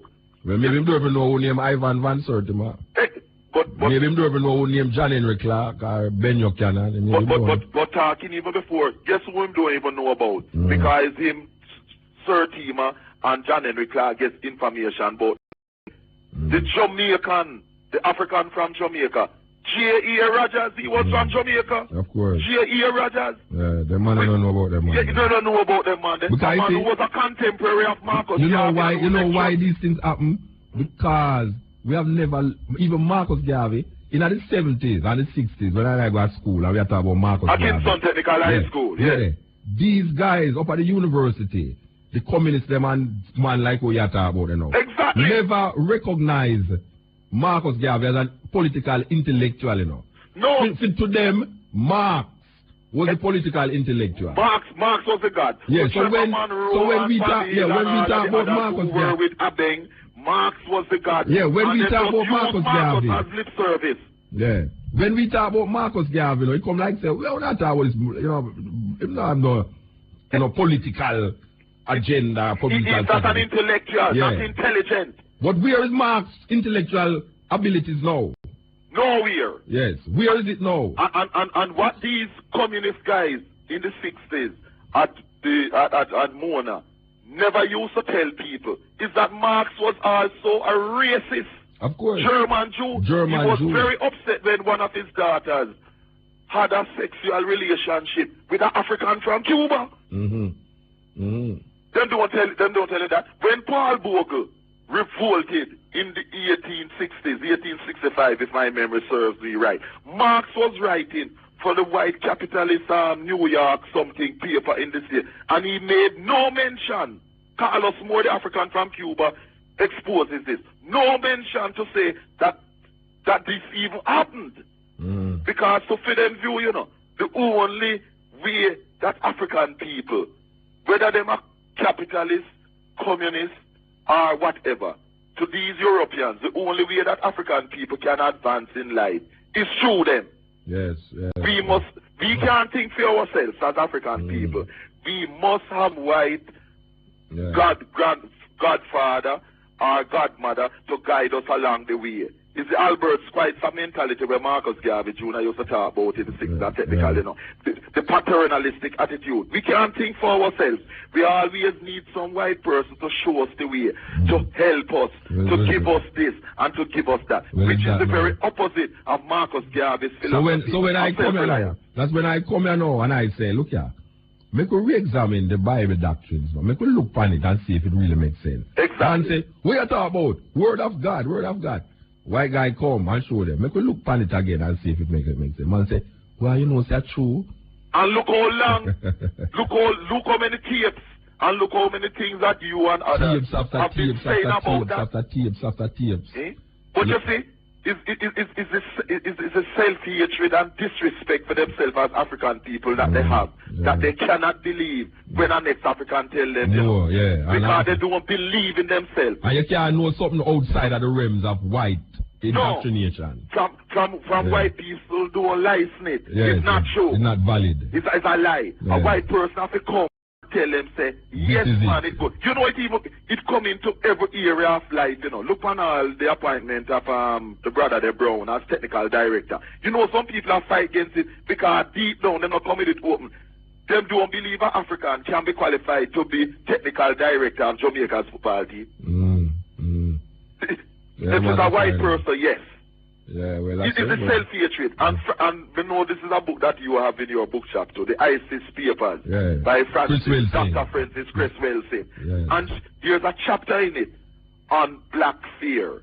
And this applies to self-hating Negroes like Wilmot Perkins and others, who are so petrified of thinking anything different from what their white masters and mistresses tell them to think. And so we can't get through without the white masters and mistresses.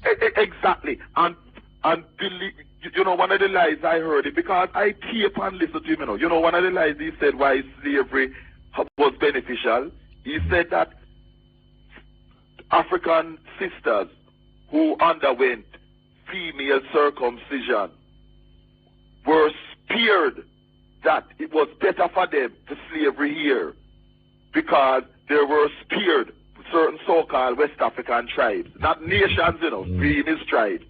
They were spared the ordeal of female circumcision. Eh? Can you imagine that? Not only is it that is only some some African nations that do for female circumcision, but the vast majority, not that I agree with female circumcision, that's up to an individual, the vast majority of African people did not die because of female circumcision. There have been many practices in European history that are still European people, but you don't use that to say it is right for we as African people to enslave Europeans. Europeans have been practicing the ritual sacrifice, human sacrifice of people. The Druids, them original Gaelic priests and thing, and Romans and thing, used sacrifice people to this day. Yeah. And all kind of depravities and so that Europeans practice. But we as Africans don't say that because them do them kind of wicked and negative things. We must enslave them and justify it. And civilize them. Eh? You see the dishonesty of people like him. More advertisement. Yes. More advertisement. Yes, cotton edge. Motabi, give thanks and praise one now. Hold on. Yes. Yes, Mota, give thanks and praise now. Yeah, man. Imperative faith. Empower the eye and express goodness to the family. The year approaches, and there's no second program like this, brethren. No, who that? And me. Mandingo gone. Hold on there. Mandingo. Yes. Yeah, man, him soon come forward. Yeah, where's it now? Yeah, why is there not another second program like the Cotton Edge Bingy? Well, I don't know. I do have a radio station and I should have many more like it. Yeah, I want to reply to what I have heard. One is I want to ask, the brethren is Christian, but did he express anything about any other traditions, i.e., anything of the Gita or so forth? No, when he mentioned, in the talk about the Shakan thing, when he says really, him don't agree with Shakan, because I'm saying at the East, people, when they greet one another, them class them man. Right. Like a prayer symbol in reverence and bow. Right. So he mentioned Indian tradition. But he is a Christian. All right. My reply to it is that it is imperative for us to empower our thoughts in regard to our belief and doctrine. And as a religion as we know it is a means by which the greater order of the day, from even Roman time, has implemented to deal with a level of control of people. Now I mentioned something of Anansi, and that whole viability is that we need to look into our own traditions. Of course. You know, what we see is that allegory here becomes reality. So people can get a message to me, and what the tangibility is, they empower us and still at the same time control us. Religion is supposed to free us and give us spiritual liberation. But at the same time, when we came from Africa with our traditional belief, it was taken from us because that is where our strength lies, and gave us what I call Palianity or Christianity. But in regard to Krishna, which I get a feedback. But in regard to Krishna, you mentioned a little bit on Krishna, and I just want to give forth a few things that I have researched over the years. Krishna in the Gita means Christ, right? Krishna died at 33, so did Christ. Christ had a mother named Mary. Krishna had one called Mathura, which means Mary. Angels at birth, wise men, a star in the east, 18 years missing, all of these are para and the same. Yet the Gita predates the Bible. Yes. Do we not see that the Bible took it from the Gita and other legends? So, creating the myth of the Immaculateness or the Immaculate Conception goes through Gautama Buddha, Mitra, Krishna, and other. All saviors of all nations. Exactly. Yes. Yes, sir, and several geomantic cultures all over the creation. Yes. So I am asking this individual, this person, Christianity in regards to all of this is really a copycat. Is it not true? Definitely. All right. So my input at the evening, I'll just leave that and just make a statement. We need to gain true change. We have to approach hand in hand with internal harmony. The alimentary canal of the body is something that we see as our internal body. We need to feed it spiritually first, but we also need to deal with our foods and the element of our foods. So I am asking my family to really deal with the natural elemental foods like piaba, watercress, English plantain, bamboo to clean the joints, watercress for lymphatics, gully bean for building blood, and clean spring water, and so forth, and bath fountain mineral spring, which is free. The element here is that we have to keep educating our people internally and externally. Mm-hmm. And as I always put Haile Garima, they tell me one time, say, 17 years ago, what the eye is a raw foodist. Mm-hmm. Well, I would like for that to be empowered by Latam and other people who you can bring on continually. Because if we don't really generate that element of healing on the inside from all of the misconceptions of mother's chicken and the rest of it, then being gay, we're not going to get nowhere by feeding people the information you're giving on the outside. Yeah. Still, at the same time, I want to say, keep empowering my brethren. Yeah, man. And divine love, yeah? Give thanks. One love, Mutter. Yes. That's a serious thing. When we see something in front of we. And I really want to talk to my Rasta brethren them, you know. Because sometimes we talk on this program and man say, hey, Muta come with some new Rasta doctrine. But watch a man. It's evolution, you know. It's evolution, it's information. There's clarity within information. So we need to go beyond where we believe. Because what I hear a Rasta man say, boy, I may not believe nothing, I mean, no. And so him know is the same thing what the Christian believe. It's a thing. And though I believe, say believe too, you know. Cutting edge. Yeah, Muta. How is it? Greetings, man. Highly. One me I tell you that man there really I say something. You see? Mm-hmm. Because we still have to keep on referring to what you have said. The same thing you that are about all along. Ivan Center, all of them that are about the same thing. And as we know that Jamaica people always pay audience to white people argument and black people argument. Well, dealing with the Jesus thing now, why my own proof of saying why me firebomb the Jesus.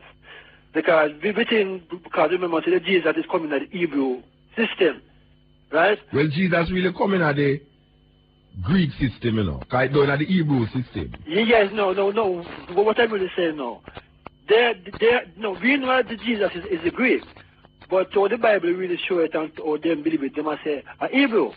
But what I'm saying now, within that time that this man Jesus was walking on the earth, right, out of the Hebrew tradition. Now the church they must say Jesus is a Hebrew. Right? Yeah, them say that, yeah. Yes. So what I'm saying now, within the alphabetical order at that time of the Hebrew, there was no J. So if there was no J in the alphabetical order... That was his name before. Yeah, in the Hebrew. How come we have the name Jesus? The J just coming out. The J... Just 500 years the J come in. The J is the last letter to be placed in the alphabet. Yeah. Now, a whole heap of people who go to school don't know that. True. The J, a whole heap of teachers don't know that. Yeah. That the J is the last letter to be placed in the alphabet, which have 26 letters. Yeah. So, if there was a man 500 years before the J go in the alphabet, and if you spell his name J-E-S-U-S, what was his name before that J was there? Yeah. Because we know the origin of the word Jesus coming from Greek mythology. Yeah. You know, see, so We have to examine these things. Yeah, people don't want to examine it because they're scared. It's true, yeah. Them scared say it about interrupt and intercept them whole life belief. Yes. You see, them don't want to rock no boat. Yeah, because even Sunday, there was a woman and they were in Africa, you know, with Andrea was dealing with the African philosophy and and thing there, you know. So me asked about some questions. I said, the only way muta can we really go into our African tradition and root ourselves. We have to come out of this Jesus mentality, this Greek-Roman system. Because once we remain into this Greek-Roman system, we will never be able to have ourselves open and free to accept our African teaching. Because whatever you are saying and all the other brethren and sisters are saying about Africa, it will never take root. Because the man in the church, the church leaders, the pastor, them, who's getting $36,000 a month to tell you all of these lies and hypocrisy, they keep on doing this thing. And this thing. And another thing again, what them are with the people. You see this kid business, I'm talking about children, kid. The what? I call it goat. The kid? Yeah, I call children kid. Okay. I don't goat, I know have kid. Because I remember as a boy, them used to call woman foul, you know, because you used to make a chick. Chick? Yeah, now go make a chick down the road there, you know. So, them nowadays, them say beef. And little beef, yeah. Yeah, but I never beef down the road, you know. Pure meat business and the man thing, you know. So, you see, what I'm really saying now is we have to get our mind, you know, on a level vibes. Yeah. Where we can, where we can really begin to really teach our children the truth. Because within this Christianity, this system, we'll never hear what you are doing and many are doing. It will just look like it's just all in vain. Yeah, so the first thing we have to say that even as Rasta man, it's in Jamaica and around the world. What I think we should do, those who have getting money, is they should start to set up a thing where we can teach, you know, the true teaching of the African thing. Like all the Muslims set up in thing. But I will leave Rasta free the African thing too, you know. I will leave Rasta free to talk about African thing, you know. It's true, yeah. Yeah, man. Yeah. And now Rasta get hooked in at the Judeo-Christian thinking that if you start telling about Yoruba and Voodoo and Akan and, you know, Dogon and him say, oh, no, some of them things. I'm afraid. It's true, Rasta. I'm afraid. So I say, no, Rasta, see, I call the Muslims set up them thing, and the Jews set up them thing, and the Indian and all those people set up them thing. And this is why I say the Indian can't talk, you know. And the Chinese and the Muslims, because what? Them come together and them set up them school, them set up them factory, them set up them local store where we eat our own things. But as we Africans, we don't really take up that principle. We're not going to tell about that. Yeah, we want Tommy Hilfiger McDonald's. Yeah? We want Tommy Hilfiger McDonald's. Oh, yeah, I'm thinking that, you know. I have to go back to naturality, you know. Yeah, all right, brethren. Yes, a guy that moves and take care. Yes, that's serious thing. How scared we are in just understanding reality. And then until you see reality, you shun it. We want to tell the people them that last time, Harris, Sun Food Man, is having a winter salt test December the 20th to the 22nd. If you want more information about it, 944-8209. For those of you still with us this hours. Yes, continue. Yeah, greetings, Honorable King. Isaac. Blessed art of love, you know. Yeah, man, Rastafari keep guys tentacle, you know. True. Yeah, man. And I said, give thanks to the sound where I black at this hour, you know. Yes. Yeah, what you don't know, say, Jesus for the new world order. You see, because Babylon don't set up them ecosystems to control the people them already. You see, repatriation to Africa is the black people only help. You know, see, see, Allah and Jesus are fighting, you know. Allah will get subdued. Because Allah don't have the economical infrastructure like Jesus. You see?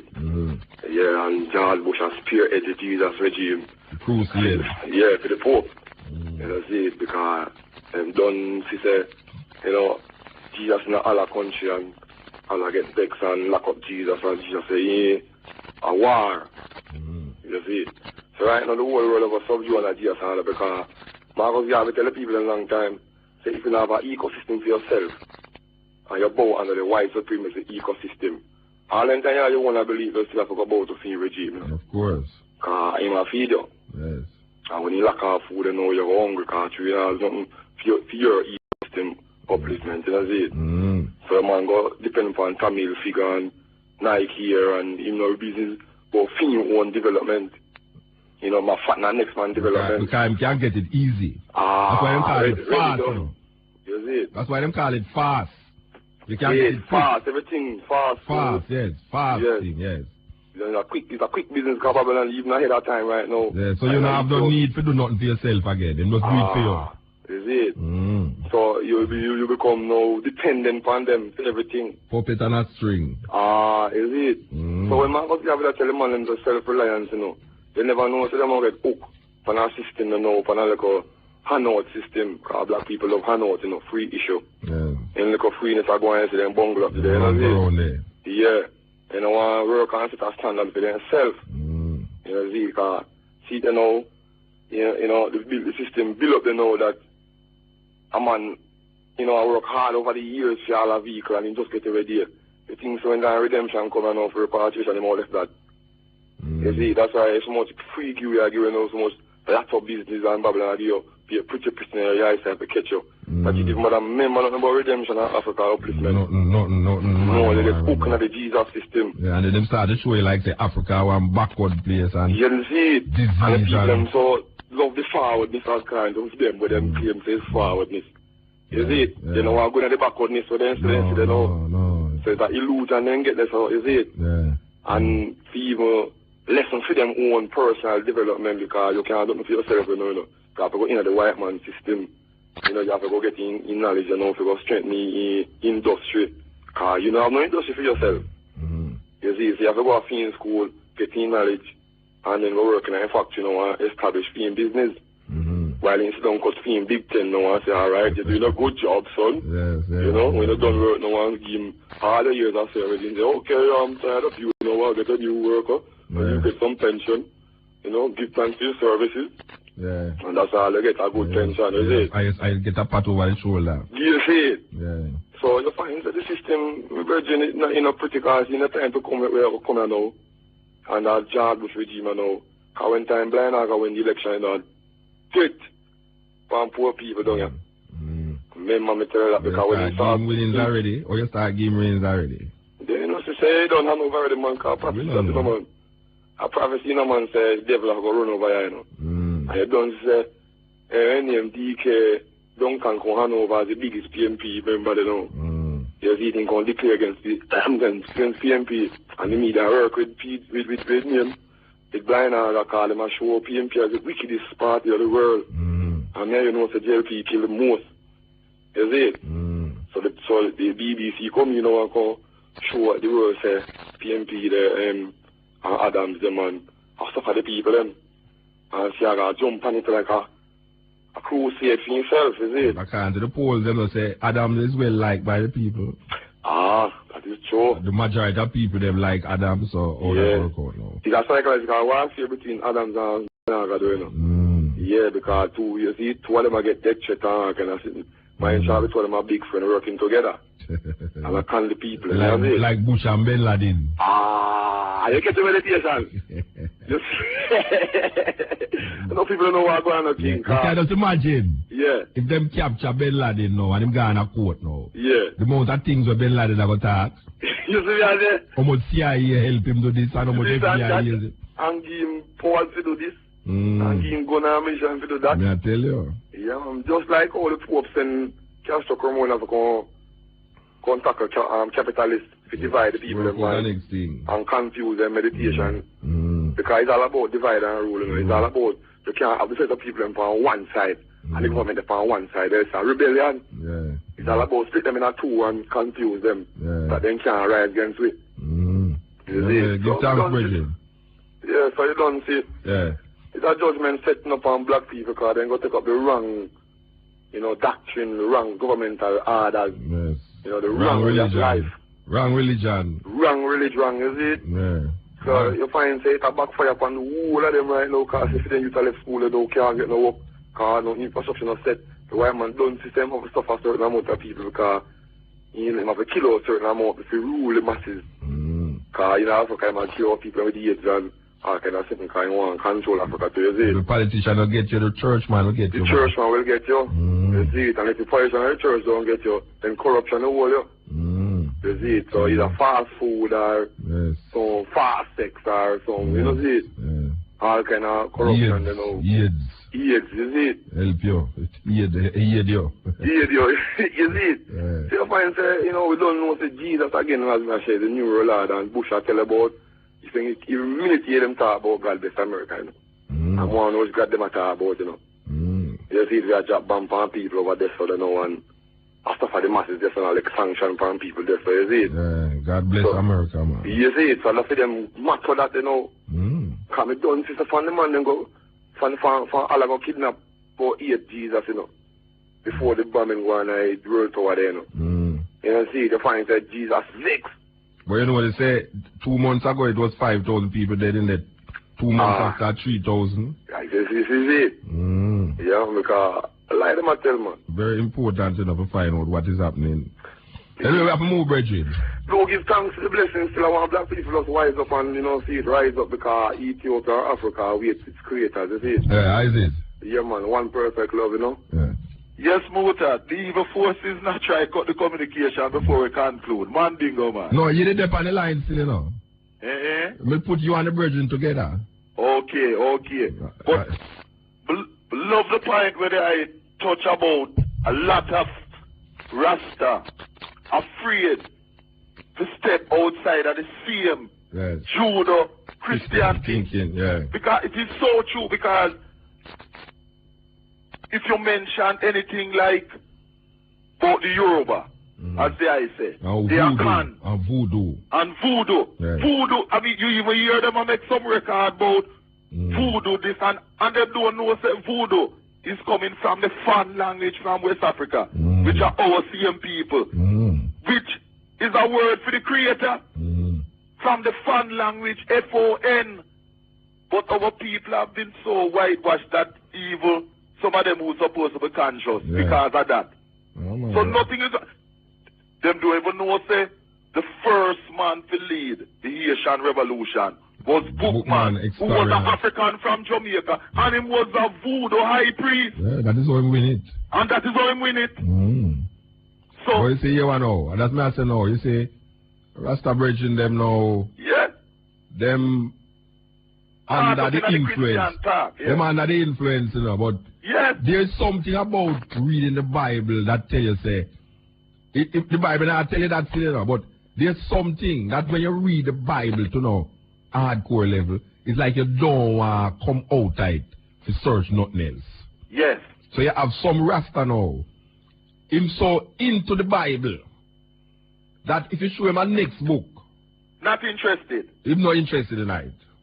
But Mota, but let me even check the word Bible. What a lot of people don't know, that the word Bible, there's a place in Lower Kemet where them no call as so-called Egypt, named Byblos, the marshland where they reads, because we know say our Commission, our so-called Egyptian ancestors and things, made the first books from the papyrus, you know, which grew in the Delta region of Lower Egypt or Lower Kemet. That's in the south. Ethiopia too, because me and Andrea and Tony Rebel and Liven Jah Rastafari, we're traveling a papyrus boat across Lake Tanya. Exactly. Yeah. And see, and that is where the word paper come from.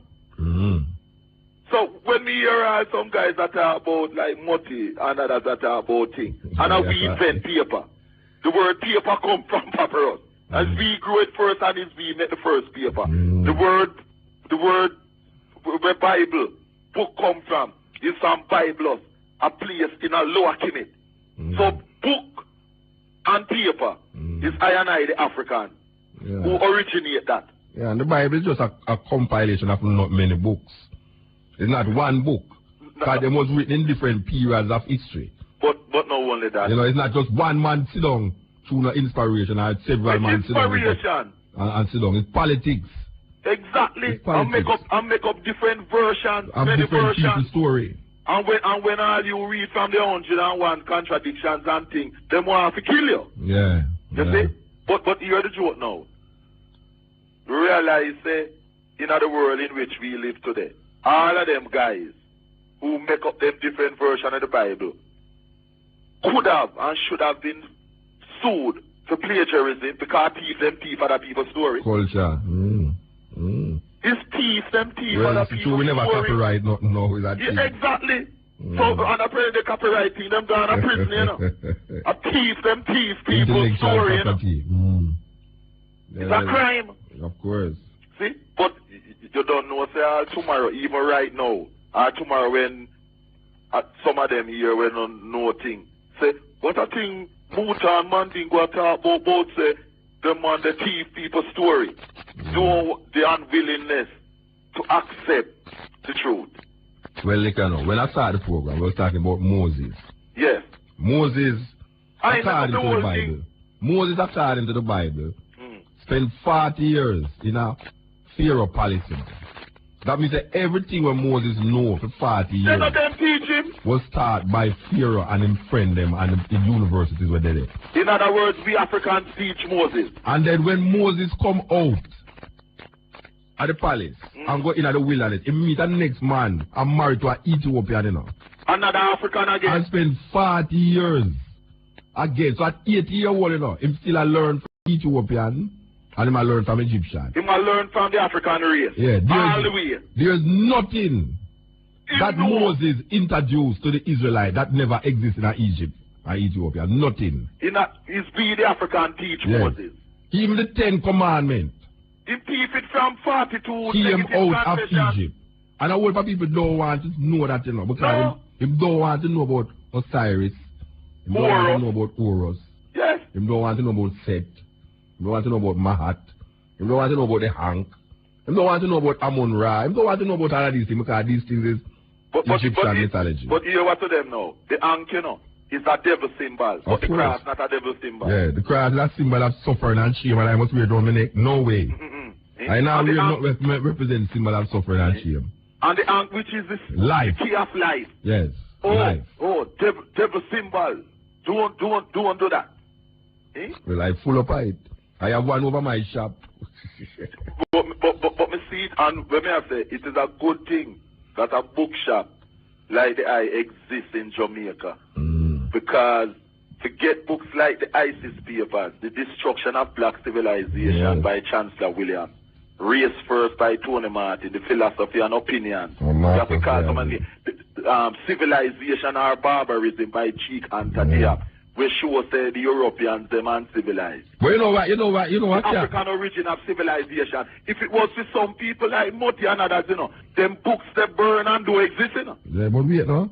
I am wondering, how them giving all of these things, citation and things, and never you know them mention J.A. Rogers. Exactly. Never hear the contribution of J.A. Rogers to black history. Is the original. You know, Haile Selassie did give him a medal. He was at Selassie's coronation. Yeah, and him referred to Haile Selassie as a perfect, you know. Him. Yeah. In book, where book them name again? So many. You have 6. Great Men of Color. Great Men of Color. Volume 1 and 100 facts about. He mentioned Haile Selassie as the perfect man. J.A. Rogers was a Jamaican who, when man never did even talk about black history writing, him did not write it, not gonna document it. Exactly. So how come you never hear none of them guys? None of them. Because this is why earlier when we mentioned on the program, when even people are talking about Sir T. and others and so, Rogers is the original man. Because Joel A. Rogers from Jamaica. And not only that too, Marcus Garvey and him were contemporaries. Yes. And he used to lecture at Marcus Garvey's meetings to the UNIA and ACL in the States. And Joe Boy, that jealous enemy of Marcus Garvey, wrote and said that no living man has ever unearthed so many facts about the African race than J.A. Rogers. And that is Joe Boy. I admit, say no other living man And how many Africans from Jamaica know that such a man is an African from GAA? No, what if I want to know? What if I you don't know? And if it was to the mind of the slaves then, were there, the slave mentality people who there who think that it's just Europe count and who praise up the intellectual racist ghettos of Cambridge and Oxford, we would never know about GAA Rogers, and we would not have access to the philosophy and opinions of Marcus Garvey and them thing there. Because them thing there, we're talking the truth and showing that yes, you know, I mean, one of the most ridiculous, I mean, it's so ridiculous, but we have to deal with it still, is to talk about if Europeans never did come Africa 400 or 500 years ago and conquer and things, we wouldn't have civilization. All over Africa, in a so-called Nigeria, we have had the Nac civilization. So many civilizations all over that were destroyed by European conquest. The African world was more civilized before. Exactly. And you know, we have European travelers. There was, I think, a Dutch traveler who wrote and said that when he went to Benin in West Africa in about the 15th century or thereabouts, or 16th century, that he found well-developed cities, proper hygiene, roads, etc., etc., proper houses, none of huts and them things there, you know. And this is a European. But Motti and others don't want people to know that. Virgin, you want to go to Bordeaux, man. Bordeaux is in France. Yes. When the French was living under what we call European ideas, it was not very civilized, as history shows. A set of people named the Moors. Yes. Build France. Build Spain. But the first universities the first university that Europe ever had was by the Moors. Yeah. So when we go to Bordeaux, and we see the streets and the buildings in Bordeaux, and they will tell you that is Africans designed these buildings. Africans build them. And it is Europe. When we go and we say that the first bath, the first street light, all of these things is Africans carry them there. Exactly. You know, so when a man tell you say, if it was white people, slavery won't be civilized. He must examine what is it that causes us to be uncivilized in this time. If it is not the same white supremacist, European colonialism, imperialism that still exists in the minds of the people. Which is what books like The Destruction of Black Civilization and by Chancellor Williams and Dr. Walter Rodney's book, How Europe Underdeveloped Africa, shows precisely how this was done. Yes. You see? But them don't want people to read these books because, you know, the truth is an offense. Maybe them don't even know them books.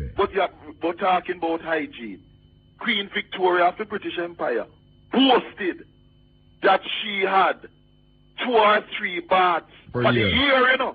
And that was a big thing.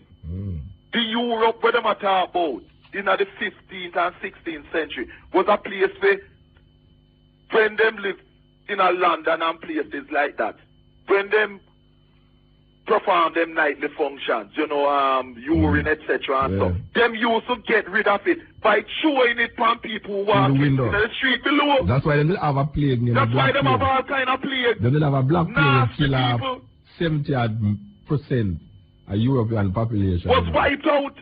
Yes, so it's people who never have no proper hygiene and gazing in Europe in the 15th, 16th century and all of them things there were rarities. Because in fact they thought that if you bathe too much, it was a bad thing. Well, really, I will mention time and time again. And most of them know what me I tell life on them, you know, because you and I can show them European books written by Europeans who document this nastiness. Because we're ready for them, because we have the facts and the books. I mentioned time and time again that when the Moors in Spain, they have a tradition of having a bath more than one time a day. Yes, yes. All right. When in Europe, when these Europeans see these black people bathing twice per day, you know, they were reported to the authorities. Yes, that this was a wrong thing that they were involved in witchcraft. Yes, to be bathing so much to time. be bathing twice per day. Yes. This is not what me saying. This is history. It's history. It is written like that. Written that by, man getting a problem written for by being. European. This is a problem for get. He getting problem for being twice per day in Europe. And it's not because they were short of water. No. But because there's a superstitiousness about having a bath twice per day. Because some of them have bath twice per year. Exactly. Based on ignorance. Yes. And them a come talk about I and I, the African. So the African race, eh? when we look at what is taking place with Africa now, it is in direct relationship to colonialism. It has nothing to do with our relationship with Europeans. Exactly. Why we're not advanced. Yes. Is That's that it. what the negativities in Africa like that are based on European imperialism that destroyed what we had originally. That Yes. was progressive. Was progressing too. It was progressing. And progressive. Science and technology, it was progressing. Exactly. And then some guys come and just destroy it. Destroy that deliberately. And now telling us that we And then are I come to civilized. about say we must grateful. Grateful for the rape of our ancestors, can't be the mass grateful. murder of our ancestors. Then tell me something. You know when me have to laugh when me hear the idiot talk about our sisters were glad to be spared from female circumcision. So why is it, since slavery was so good and we're glad to be spared from female circumcision, why is it that African women threw themselves into the Atlantic to be devoured by the sharks rather than live in slavery? Why is it that African women in the Caribbean and in the States killed their newborn at birth rather than make them children grow up into slavery, if slavery was so beneficial? And of course to Moti and others, Sam Sharp was a fool. Like I listen to Moti Love, man. No, you see, hey, you know why? You know why? For years we have document people like that. Because you see, in our war, we have to study and document our enemies. So when them try to say a lie, we are tell on them. We have them documented, man. Everything we say, them can't refuse to them say it, man. Because we have to expose. Because you know, when we know the right thing, if we are silent, that means that we're even worse. And we have to deal with them case and thing. And this is the importance of your program where you're doing here. Because, and not just to the eye as the eye know, is to enlighten our people. Because your program is hated by those who want to keep African people in slavery, both physical and mental. Because programs like this enlighten our people and burst the mental chains that chain our people. And this is why we can't stop support the eye. And for no say from our I know why you stop. No, never, man. And for no say from our school days at Kingston Technical High School and Nova Street, that from we imbibe the doctrine of Marcus Messiah Garvey. We have never wavered. Because once we know the truth, you cannot depart from the truth. The worst thing is to know the truth and to try to depart from it. Because those who know better have to do better. And we can't afford to deal with fear. Because if we deal with fear, that means that we will trap not only ourselves, but our future, which is our children and their children, into slavery. We can't deal with that because that's the next thing when them using it. Well, you're not afraid to say them things there. No, but that is a tactic to keep we in perpetual servitude. I'm afraid for don't say them things there. I'm afraid for don't say that, yes. I'm afraid for don't say it. Exactly. I'm not afraid to say it. I'm afraid for don't say it. See? We have to deal with things like that. And you know, no matter one thing with certain of motor, no matter how them try to hold the African race in subjection, in servitude, we will eventually triumph as a people. I have no doubt where that is concerned. We definitely will overcome in the Marcus Messiah Garvey way. Because we will never stop as African people from bursting all chains that them try to shackle us with. And one of the things that I noticed also by these the brainwash ones in GA, the brainwash ones from our race, is that anytime we talk about having any African unity with Africans from the other islands of the Caribbean or Africa, it's a big problem. It's a big problem. And then I notice, when some of them do, you ever notice sometime we are African or black, and the next time we make up a mixture of all kind of race, whenever it suit them. So, on one level, when I hear them say, oh, we are talking about Africa for. We are not African. We are not, we're not black on them things. We make up a European, Chinese, Indian, and all kind of thing. And the very same people who say that, hypocrites who say that, you see, now the next breath, them talk about say, we are not that.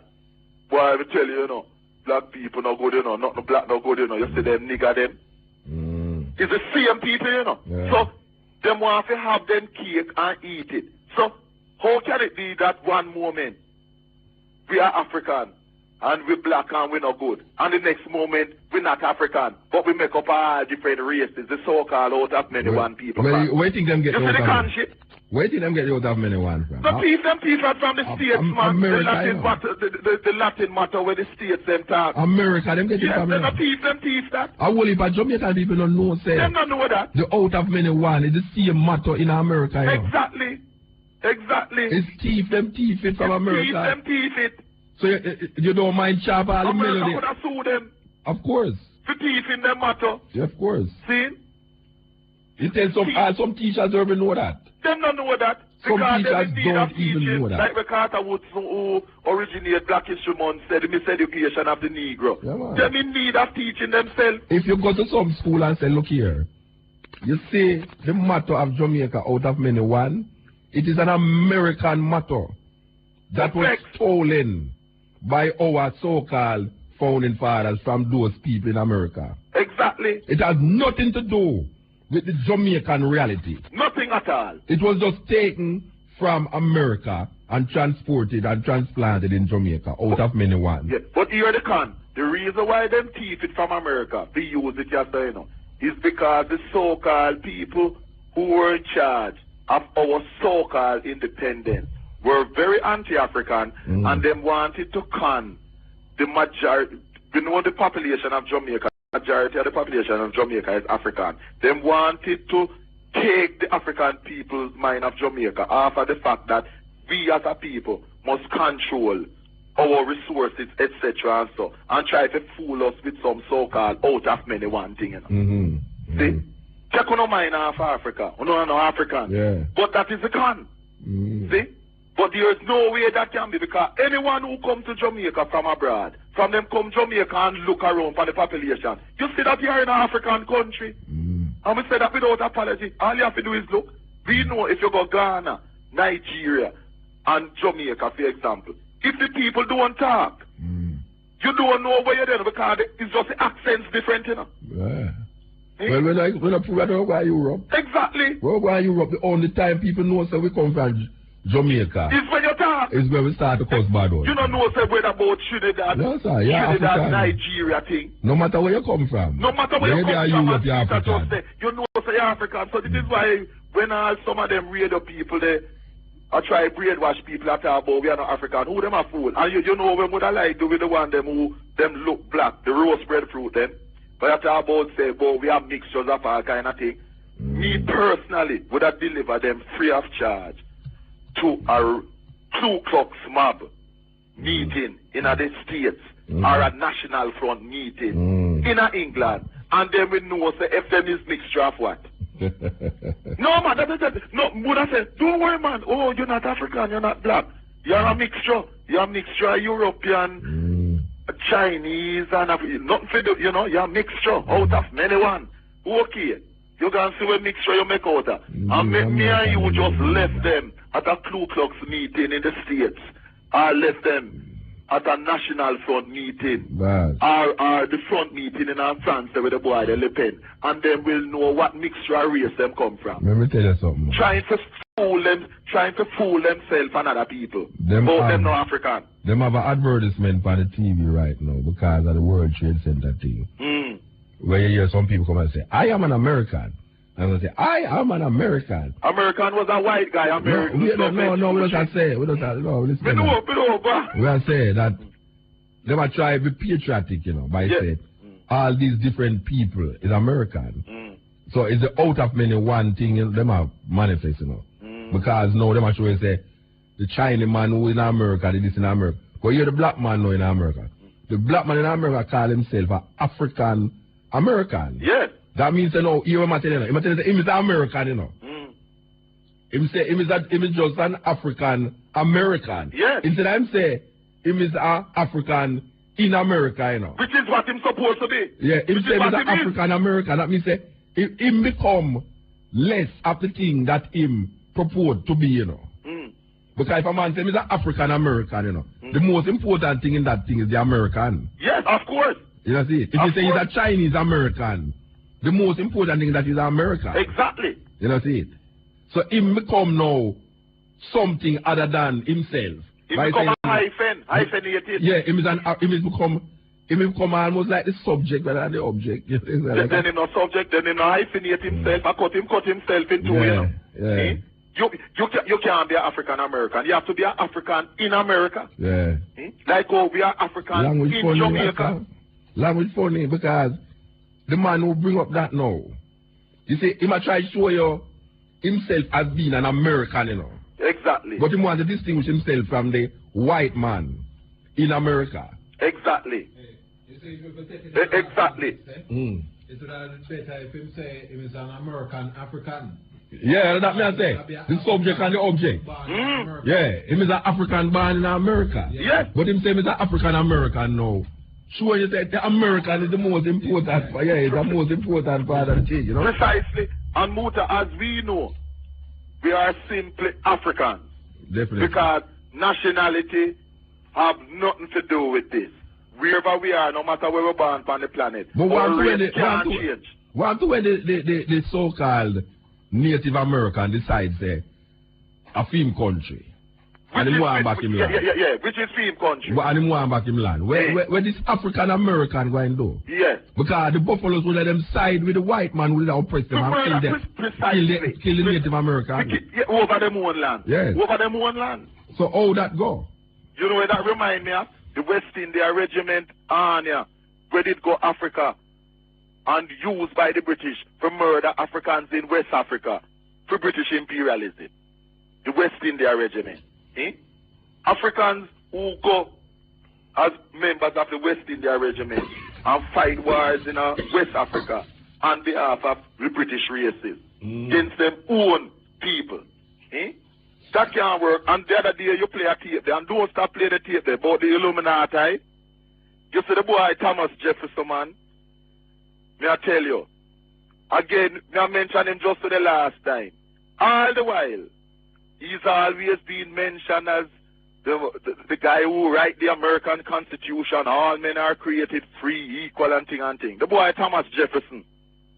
And as we know, he was one of the biggest slave plantation owners, a rapist, we catch the same time, a rapist, a torturer, and a member of the Illuminati, Thomas Jefferson, right? And then he's always been hailed as this champion of freedom of people by none other than Marty Perkins, you know. No, you see me? Hey, Muta, between me and you see, till the rest, me man dingo the guy. You love Muti. You love Muti, man. You mentioned Muti about 50 times. No, you know. Yeah. You see, for the rest, I will Muti Perkins' life as an arch enemy of the African race worldwide. For the rest of his life, I Mandingo, the African, the Gaviite, will never, it's my sacred duty to expose and attack in an intelligent way all such people like Muti and people like him. If I did not do that, I would not be living to my true mission in life. As an African freedom fighter. You mentioned him name still. Me understand what you say, but just so much time you mention him name, you know. But I won't mention him name again, you know, but I just want people to know for the rest of his life, Muta, and all others like him, man.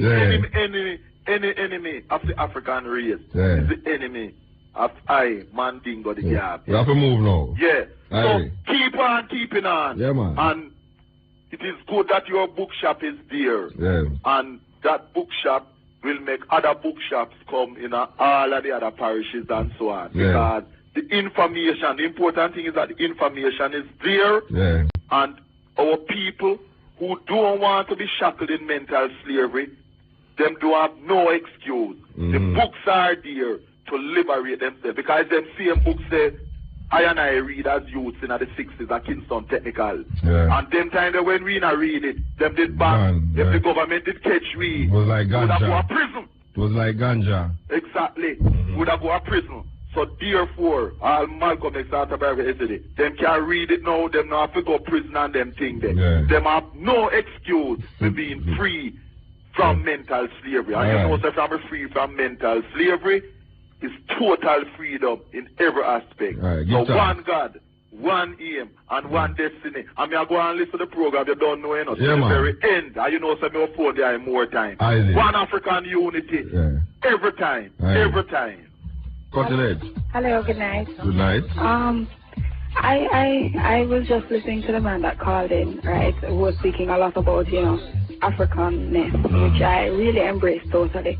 However, I have a concern that sometimes African is mentioned, it's as if there is total acceptability on the part of Africans. And I just wanted to comment on that. For example, in the summers in the United States, and my uncle, I believe totally in repatriation, I might add.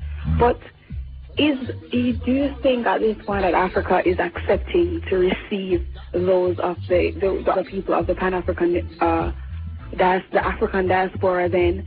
And my other concern too is that there is so much cultural differences within the African continent itself, per se. For example, I must add before saying anything else that I've never been to Africa, but I plan to go there next summer, right? But there are differences. For example, I was reading Politics in Contemporary African Societies, and it was saying that Africa have over 700 languages. So there are many... More than that. Well, thanks. Now you're informing me of more. Well, that's good. But there are so many cultural differences in terms of religious, ethnic groups, and various cleavages, language differences. And I'm afraid that a lot of times people speak of Africa as if it's one continent of much homogeneity. 53 different countries. All right, I can explain something to you, sister. You see, when it comes on to development in Africa, white people don't have no problem of taking themselves from France and Germany and things and go to Africa to set up business. To exploit it, of course. Yeah, well, you see, we have the problem of saying what you just said. By saying, well, there's so much different languages. How we're going to fit into that society. Right. No, you look here. You have business opportunities in Africa that we don't tap into, that we need to tap into. You know. For instance, now, Ghana. When you go to Ghana, well, I think a good thing about Ghana is that when you go to Ghana, you don't have to learn another language. Because the people, them is talking the same way like how the Jamaican people talk. And Ghana has a stable society right now, one of the more stable of the societies in Africa. There's a lot of investment opportunities there that we don't know about because we're not having any business news report about what is taking place in Ghana. Now you have, for instance, now like South Africa. And I talk about places that I have been to. South Africa is, from Cape Town to Johannesburg, it's 2 hours flight. I know, say the flight from here to Miami 120 minutes. Yeah. So you must know, say, it's large. a large place. Because a friend of mine who's been to Africa was saying that, boy, you know, Africa, how it is shown on the globe, is much bigger than the United States. Why is it that the geographic dimension? Yeah, but you say you have 53, for instance, in the Cameroon, there's 250 different languages in the Cameroon alone, you know. But the thing about Cameroon is that it divided into English and French. Like in Yaoundé, which is the capital, it talks French. And if you go up more north, them talk English. So what we need to understand, you know, is the political, social structure of Africa before we even can say, make a move to deal with certain. We can't just go there like romanticize the thing. Right. And I find that is what is happening. Yeah, a whole heap of people, we hear that, you know, we hear that. That a whole heap of people are romanticize it. But that don't mean, say, that we here cannot find spaces in Africa that can sustain our understanding of life and also help to develop their understanding of life. Right. You know, see, we need to find that niche. Because there's so much things happening in Africa, you know. There's so much people going into Africa to set up business, development, and that is not black people. Yeah. We is scared, so scared, that we're not going to know the language. Maybe them religion different. Maybe them food different. Of course, them food different. Of course, them language different. But more, I tell you, if you walk in the streets of Dakar in Senegal, the youngest youth where you find on the street talk 3 different languages. Yeah. Because when them see you as a tourist and them say, here you talk English, him talk English. French is the main language, and then them have the Mandingo language, where them call Wolof. Wolof. Okay.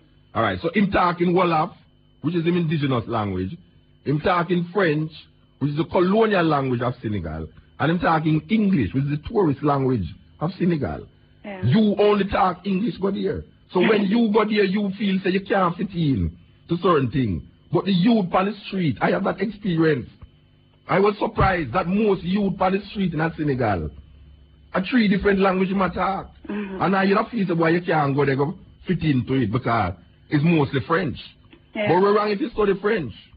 Nothing is wrong with that. You know, see, we should have started to learn French more because most of the French-speaking countries, and I know my Rasta brethren them will vex with me when I say this, but you see me personally, right now, would I prefer to learn French than Amharic. Because even though Amharic is an Ethiopian language, but it's only spoken in Ethiopia, you can't communicate with Amharic outside of Ethiopia. Context, yeah. So it that makes sense. To me, it makes more sense to me to go learn French.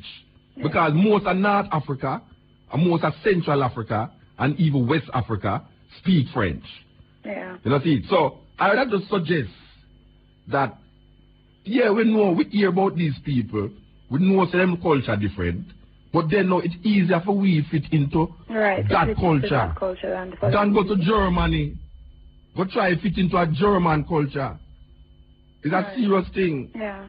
But I think though, you know, it needs to be said more. Yeah, I think the problem where you have is the romanticizing of it. Right. I'm really tired of it. And I mean, a lot of people talk, you know, Muta, but is there going to be a concerted effort to ensure that the development of Africa is actually done? I mean, look at the issue with the reparation of the conference the other day in South Africa. What is the people of the Caribbean, what is CARICOM saying to us? I know that Hillary Beckles was there, but I mean, the feeling that I get is that in terms of reparation and paying back the black race for what they have lost, I'm not talking about monetarily only. I'm talking about setting up skill training centers and educational facilities. Well, what I think most people... social capital. I don't see that our regional leaders...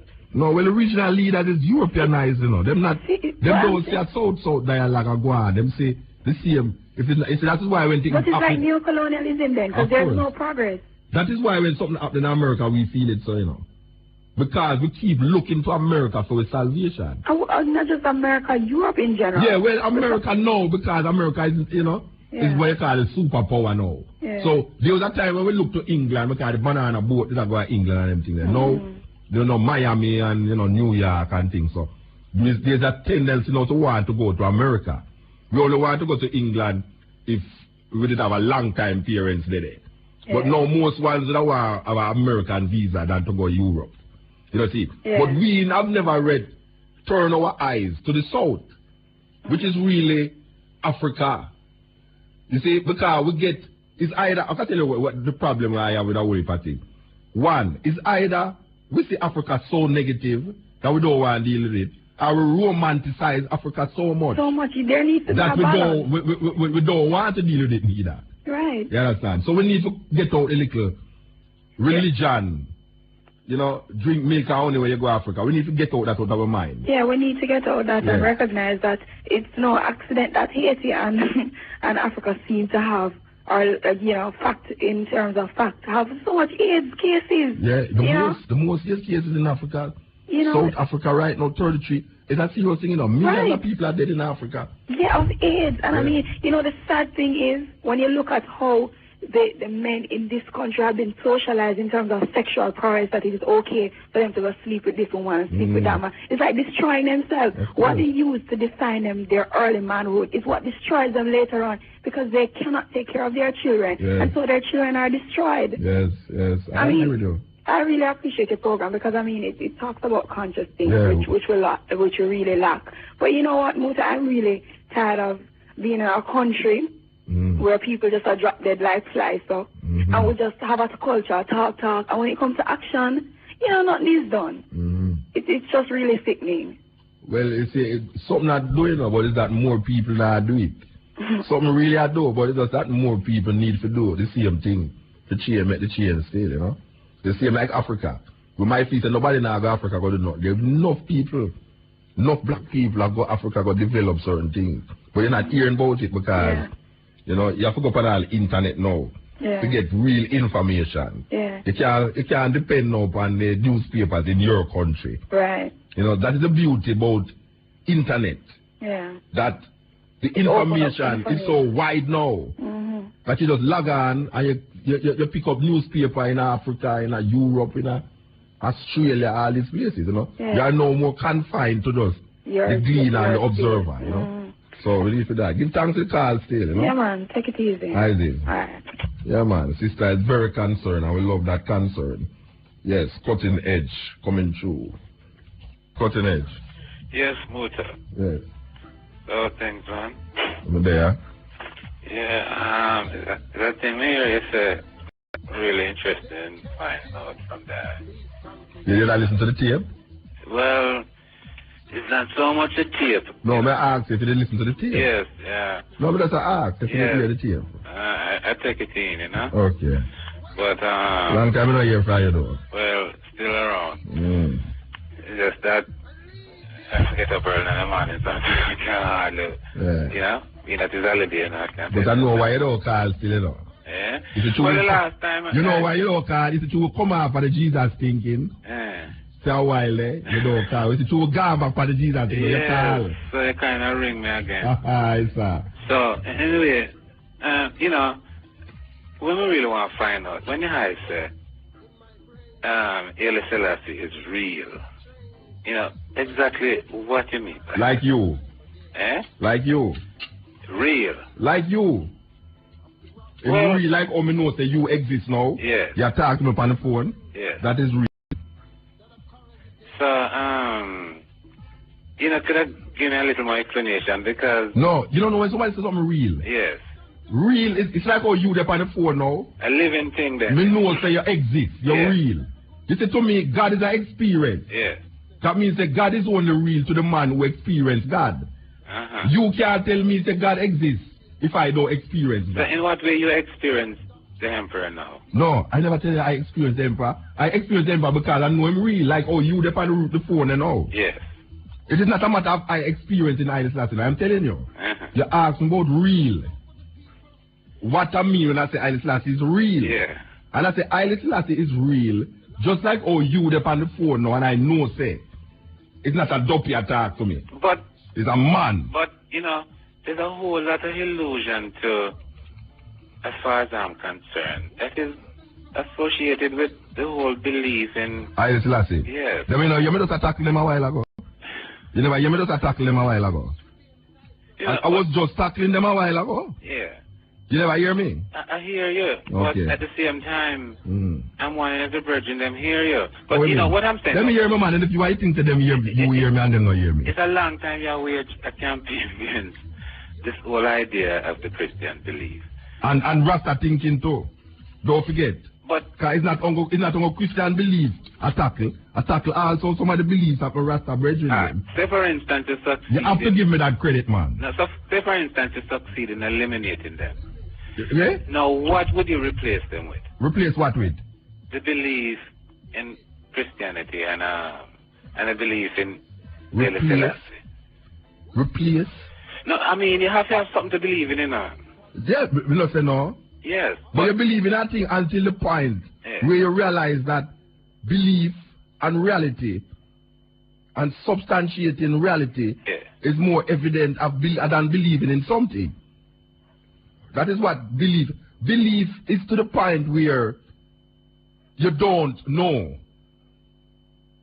So when you know, belief take a back seat. But sometimes the information that you confirm your belief with, is questionable to you. All right. I know say there's a man named Haile Selassie. Yes. But I know. I know. Yeah. Say Haile Selassie was the emperor of Ethiopia. Yeah. I don't believe that. No. I believe that there was a man named Jesus. Yes. That is what the Christians believe. Yeah. No, I believe, said Jesus born of a virgin. And you I believe that? Yeah, wait now. I tell you what the Christian them say. Okay. The Christian them believe, say, this man born of a virgin. The Christian them believe, say, him walk on water. The Christian them believe, say, feed 5,000 people. If them don't know that. No. When you use intelligence, information, and come to conclusion, you realize that it must stay in a belief. You cannot impose that belief as knowledge on a set of people or a group of people. You must make that belief sustain you and yourself. Don't try to impose it on people. And anytime you start to impose belief from people, then you're going to have a problem. Then what is wrong with belief? I never said, oh my gosh, man. I never said nothing wrong with belief. Yeah. Every man believes in something. You never hear me saying that? You never hear me another virgin attack? Yes. But, sometimes, I never said something is wrong with belief. Yeah. Something is wrong with belief when the truth and the reality is facing you and you still hold on and a belief that does not correspond with the truth and the reality. That is what is wrong with belief. Well, the truth is, would you say the emperor was a Christian? Of course. Yes. So, so what happened to that? Well, I don't understand, Here you revere this emperor. And he was a Christian. Yes. So what is wrong with that? Well, what I'm saying, if you really respect Jesus Christ was not Christian. Eh? Jesus Christ was not Christian. Yeah, but he never tell anybody to worship him. No, I never said tell nobody that. I have said Jesus Christ was not Christian. Yes, I can understand that. Yeah. But at the same time, the whole idea of Christianity is built up around the word that was uttered from his mouth. But you don't know that. Eh? That is why you believe. Well, because you don't know that Jesus said these things in the Bible. Have you ever studied his words? No. Study whose work? The word in quotations that in the Bible. No, man. The quotations in the Bible was put there by men who believe. Well, there's no book. Doesn't make a lot of sense. No, there's no book in the Bible that Jesus wrote. Every man who write about Jesus. These words that were written down there. None of the man them who write about Jesus did ever know him, did ever see him yet, or never did even come across it. The faith is the word, the word is still there, because brethren, the word brethren, live. None of the men them who wrote about Jesus did ever see him, did know him. A lot of brethren sing about Emperor Haile Selassie. I've never seen him. But them know him exists, and you have books where him himself writes, not where people write about him. But no, listen. You have books by Haile Selassie. You have tape recorder in a Haile Selassie time. You have film in a Haile Selassie time. Yeah. That means a man can stand up in front of Haile Selassie when he make a speech and tape him and come back complete. And you know, say this is Haile Selassie words.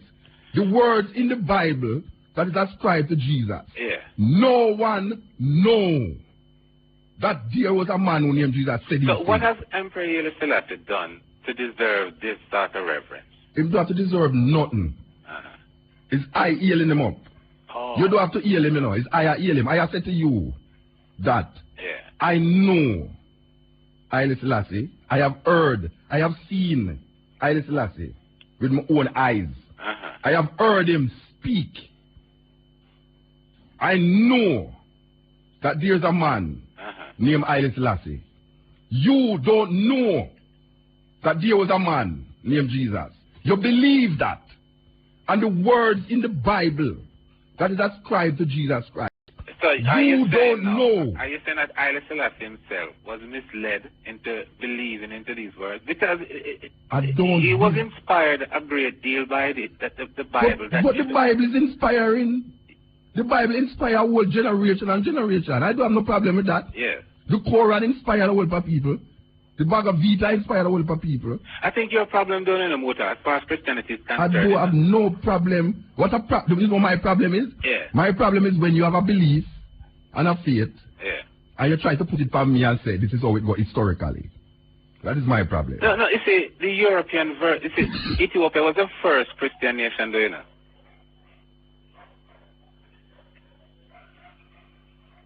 So what that mean? Uh-huh. What that mean? Ethiopia. So what that mean? I'm saying that if there was no value to Christianity, there was no moral or spiritual value. I never said there's no value to it. Yeah. There must be a value to it for 1 billion people accept it. Yes. I never said there's a value. I mean, you actually find it reprehensible? Yes, because it's enslaving black people for 500 years. In what way? It's not. In what way you don't see it? Us, you know, because the religion is that we have been feeding on, you know, is really our history, you know. Which history? Huh? Which history? The whole idea of this written word coming down from one generation, from one century, from one. I know my history that. Huh? I know my history that. Oh, you mean? No, man. The Nile run from the highlands of Ethiopia down to the lowlands of Egypt, you know. So what that mean? And I'm saying. So what that mean? You know why your man make movie about place, Gotham City? Huh? You know why your man make movie about Batman? You think Batman never in a city? You don't say them call the name of streets in New York to show you that Batman exists.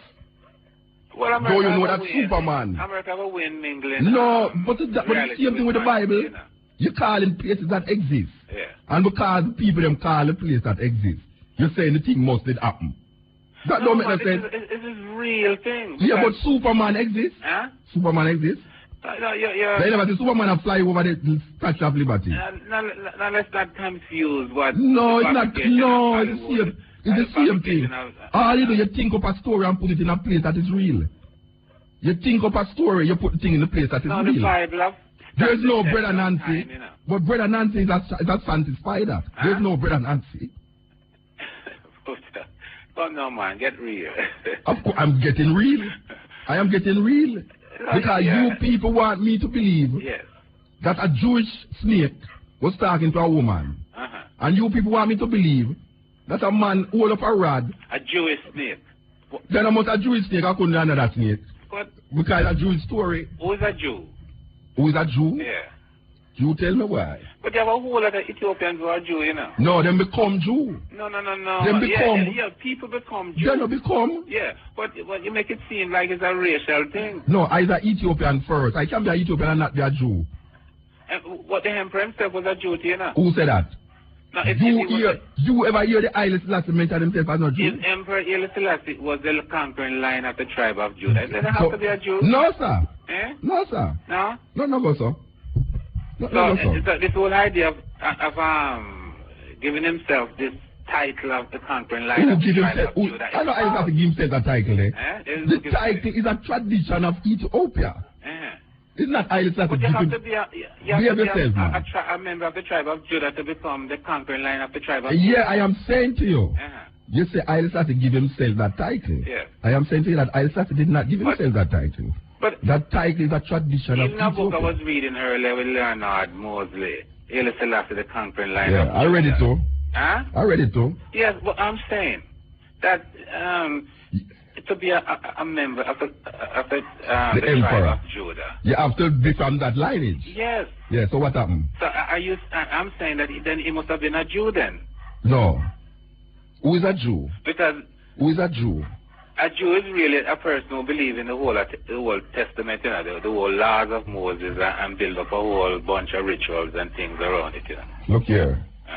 It's like how you have Falasha. Yeah. Falasha, you can't go to Ethiopia and call the people them Falasha, you know. Falasha is like you are called a man Kuli. Yeah. It is not accepted. He's an Ethiopian Jew. No, it's Beta Israelite. Them call themselves Beta Israel. Oh. Alright, so you don't say Falasha. So, you know, this is why I'm saying this whole idea of Judaism is a European heritage, you know, because Judaism. Yeah. I am saying to you, I is Rasta now. Yeah. And I tell you about Haile Selassie. I don't talk about where Haile Selassie is. I talk about where I am in relationship to Haile Selassie. Don't tell me about where Haile Selassie is. Tell me about my relationship with Haile Selassie. As an individual, yes. What you benefit? What are the benefits for believing, for calling yourself a Rastafarian? What is my benefit? Yeah, what are the benefits? You really want me to tell you that? Yeah, man. Why? Because you say... Because what difference making your life? Wait there, what difference making your life when I tell you that? Huh? I suppose I see this thing as, you know, real... You try to make me out into a crusader? You try to make me out into a crusader? I am not a crusader. No. You have to explain the belief. You Look call here. yourself a I have to explain it. For why? You're going to put me in, you're going to behead me? No, man. So wait a minute, so I have to explain it. I don't have to explain nothing to you. No, I mean, if you're going to... Use a Christian, don't it? Proselytize it. Use a Christian, don't it? Don't use a Christian? No, I'm an Israelite, you know. You're not a Christian. But I have... No, I ask you, you're a Christian? I say I'm an Israelite. Alright, so you're not a Christian then? Nobody's born a Christian. Oh gosh, man. Nobody's born a Muslim. Nobody's born nothing. You don't ever born being a heterosexual neither. So what happened? So I'm saying that I'm an Israelite first, and if there's a religious label I have to associate myself with, I would gladly... Alright, use an Israelite. Alright, use an Israelite. Yes. I am not an Israelite.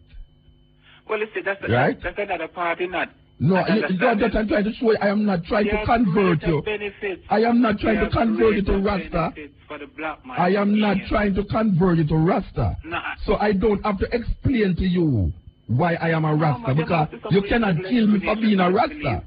I mean, you can't just sing a song, you know, recite a poem and think that people should, accept that.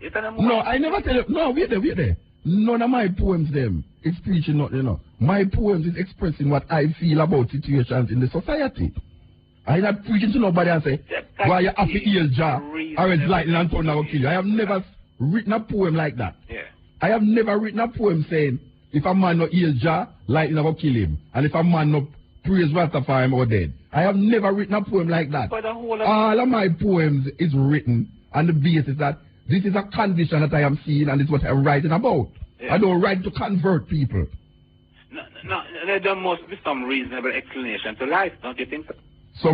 What is the reasonable explanation to life? No, if I said, explain to me, what are the benefits of being a Rastafari? But that is what only people always come to Rasta. No, man. I must explain to you why what is the benefits? What does it benefit you? To be a Christian. If it benefit me to be a Rasta. Well, you see, the thing is... I'm not trying to convert you. No, I'm not going to convert you. You think I come on the radio to convert people to Rasta? I don't come here to convert people to Rasta. What I'm saying, you see, if you ask me as a Christian then, what are the religious beliefs? Not as a... Yeah, what is the benefit of What are the benefits? You will say it. Yes. But I am saying I am in no obligation to defend why I'm a Rasta to you. No, it wouldn't to me, you know, personally. It's you are talking to. I'm not talking to. It's you are talking to. You know, it's you ask me the question. I am not. There's a lot of people who are there thinking that this whole idea of being a Rastafarian leave one without some kind of hope. Yeah, just like any other Christian. Yeah. How will people believe say Christianity lead them without hope? How will people believe say Muslim lead them without hope? No, a Christian could never believe that Christianity it's a hopeless thing, even in this life or the other. But I am saying that there must be some kind of hope. You're right, there's not a hope. You're not listening to the program, you know. The salvation then. You're not listening you believe to that salvation. There's some form of salvation. Salvation for what? Huh? Salvation for what? Now let's get to the human. Salvation for what? I am saying. What am I being salvation about? The fact that we are not just mere flesh, you know. No, tell me, what are you telling me? What is the meaning of salvation? Some kind of hope beyond this. But I am hopeful in many things. But what are you calling about salvation? What do you mean when you say salvation? I am saying... Some kind of hope beyond what? Why you keep for 1 about 2 years now you're coming to me with this thing? Why are you trying to convert me? No, I'm not trying to convert you. I'm not trying to convert you, know. You is an Israelite? Just keep on being an Israelite. I tell you that I'm a Rasta. I am saying if I don't have to explain. You don't have to explain to me why he's an Israelite, you know. As an Israelite, I never explained. I never asked you. Yeah. This is the first time you are telling me you're Israelite. Yeah. I never asked you to explain what benefits it, you know. You don't have no obligation to me to explain why he's an Israelite. But Muta, you have taken it up on your head, you know. To what? To wage a relentless campaign. Yeah, because I have seen what the Christian faith is doing to the minds of the people. But what is your faith doing to your mind? My mind? Yeah. You don't see. My faith is waking me up to the realization that this thing is not working for black people. I hear you condemning Christianity, but you're not putting forward reasonable explanation. Why are condemning it? Why are condemning it? Yeah. And not putting no forward no explanation. So all the time you listen to me, you don't hear no explanation. You don't hear me saying that these people has perpetuated a mythology and make it become a history. Who are these people? The people who give with the story. The story that snake attacked a woman in a garden, literally. It was only recently, you know. It was only recently the Europeans dismissed a great deal of superstition and ignorance.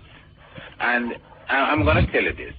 When Christianity was introduced into Europe, they associated with a whole lot of their pagan ways and paganism and old superstitious ways. And they associated in order to find Christianity acceptable. The Europeans associate their own little idiosyncrasies to Christianity. Yeah, like a man, like a woman not having sex and having a child.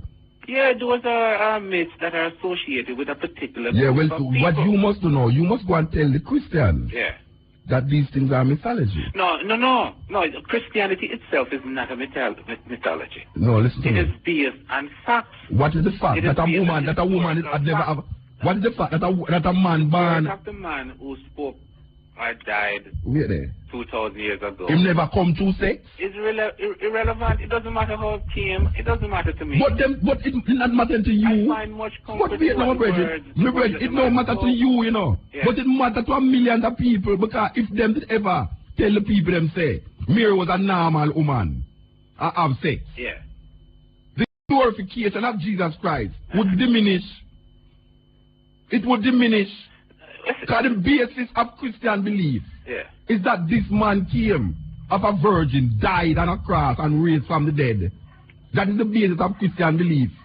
And if you start to tell the people them that this man did come normal and dead and never raised from the dead, then your faith who based Christianity on that type of belief? Every Christian that I talk to. Did Christ himself base his religion? Is Christ? Yeah. Listen to me. Yeah. Every Christian that I have spoken to in my life believe that Jesus Christ, born from a woman who never have sex, dead on a cross, and raised from the dead and gone to heaven. Every Christian that I talk to believe that. You talk to church attendance. No, I say. No, you're talking to church. So you don't know no Christian believe that? Huh? You don't know no Christian who believe that? I know a lot of church attendants who believe no, in I politics. say. You don't know no Christian. Listen to me now, man. Let me ask you. You don't know no Christian who believe that? Huh? You don't know no Christian who believe that? I've never known a Christian that believe. You don't know no Christian who believes that Jesus Christ, born of a virgin, dead on the cross, and raised from the dead. I know Pentecostals, and I know Roman Catholics and Protestants. I know a whole lot of those type of people. And them are no Christian. Well, you know. You're a pious brother, you. Eh? You're pious, man. No. You're self-righteous. In what way? Because here's you now. Yeah. I am telling you that I know a whole heap of Christian. No, you know a lot of church attendants. So them is not Christian then? You go on in the title of Christian. So people who believe this is not Christian? People who believe, who are a Christian are those that believe in Christ himself. Yeah, I am saying. Yeah. That is people, church dogma. Hear what I'm asking. Yeah. People who believe that Jesus Christ was born of a virgin, died on a cross, and raised from the dead physically. These people are not Christians. No. All right. No. All right. Because next subject. I would say the Emperor next subject, man. You know, say the Emperor is a Christian. Next subject. Next subject. Well, so you ask me, you come double up a question where you answer way down the line already. You asked me already about the Emperor, and I will tell you yes. Yeah. So you ask me it again. No, I'm just saying that the next type subject. Of Christian that I am is next subject. The Emperor was. Next subject. Next anyway, subject. Because he's pious and he's self-righteous. Why? Because you is telling me that these people believe that it's not Christian. But you're defending them now and earlier before. I'm not defending them. I said that is what. And telling them how. I'm not defending them. Hey, oh, the man I'm going like to the man now, no sense, or Rasta. I am trying to show you what the Christians believe. And Revelation, they're still hanging on to it. And, you know, what I'm saying, your perception of the truth does not necessarily correspond with what is morally and spiritually truthful, you know. But I wasn't trying to identify my moralistic ways with yours, and about people one. Well, you know. I know you cook food, I'm not trying to impose it on you. Well, you know, I mean, regardless. I don't have on no shoes. I'm not trying to tell you must wear shoes. But, you know, I mean, every man have a right to live their own life. Yeah, but that me I try to show you, brethren. So why you try impose Jesus for me for? Why you try impose Jesus for me for? Subject of Christianity. And whenever you start waging a war against it. You didn't hear Mr. Spang? You didn't hear Spang? You didn't hear the Bishop Spang?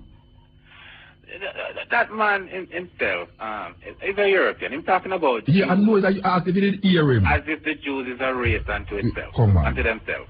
You come like an artist, don't ask you. Yeah, I heard him. You heard him. But that doesn't mean anything. You don't call him. He's not a Christian to you. He's not a Christian. In his own way, I suppose, he have, what is there like a, Time don't believe there was a virgin birth. Mingling Christianity with errors and falsehood. Not necessarily make it right, you know. Why not? You have a church? Huh? You have a church? My church, you see, is the word of Christ. Yes. I got him building church, and you know. Who building church, Paddy? Christ himself, on that little rock, that little word. Yeah. You know, the Messiah. You own anything? You own anything? You own anything? Huh? You own anything? Like what? House, car, telephone, radio. You own anything? There are certain little things that you could associate personal belongings. Okay. But I'm saying that... Them say Jesus Christ never owned nothing. As a matter of fact, him say you mustn't even take certain things from people when you go preach the gospel. So it's because you don't understand... I mean, I understand it. The idea of him coming 2,000 years ago. Your interpretation. The whole idea was not to own anything. You mean I don't understand your interpretation? No, listen, go back into his word and read it before you condemn it. Who for word? Yeah? Who for word? The word, the Bible. The word ascribed to man with good understanding. If the emperor... Which part of man work? Which part you work? Wisdom, eh? Where you work? I don't really work, you know. You don't work? No. Hey. So you worship? You know, you have to worship. Worship, work is worship to me. No, I don't worship in that you sense. Don't work is worship. As a man. So you don't earn money a week time, month time, yearly? Of course, I have to find somewhere. So where you do? So you don't work, so where you get more? You thief people, you rob people then? No, I wouldn't go to that extent. So you don't work and you have money. So where you get money from? You have a big rich family where they left money with you? I tell you, that blessing come in many ways. Oh, it drop from the sky like manna. I'm telling you, it's almost like that. but yes, I've been provided for. And I try not to get real, man. Problem to anybody. Get real, man. No, I've been provided for. Get real. Eh? You have children? 10. You have 10 children? How much woman? Well, it was a result of 2. But, 2? Yeah, but as a result of trying to keep the peace. So how much one have you? How much the other one have you? 6 and 4. 6 and 4. And all of them alive? Yeah, all of them. So is them old enough that you don't have to work fact, for them? All of them in school. All of them in school? 10 of them? So you have enough school for your January I come? I'm telling you. So you're well rich. You're a rich man. Rich in spirit. No, I'm talking about school fee rich. Wisdom. No, wisdom can't pay your school fee. I tell you that I'd use my wisdom. To pay the school fee? To pay the school fee? To get what is necessary. So that means I say it's money to pay school fee? Yes. So how you get that money? Through your wisdom? Tell me. Well, it's a long story. No, well, tell me short version. Tell me the edited version. 20 odd years ago, I said that if I am to serve God in the way that a man is supposed to serve, you can't serve him on money. Yeah, but I not serve money. I said you have 10 picnic. Yes. And the 10 of them go to school. Yes.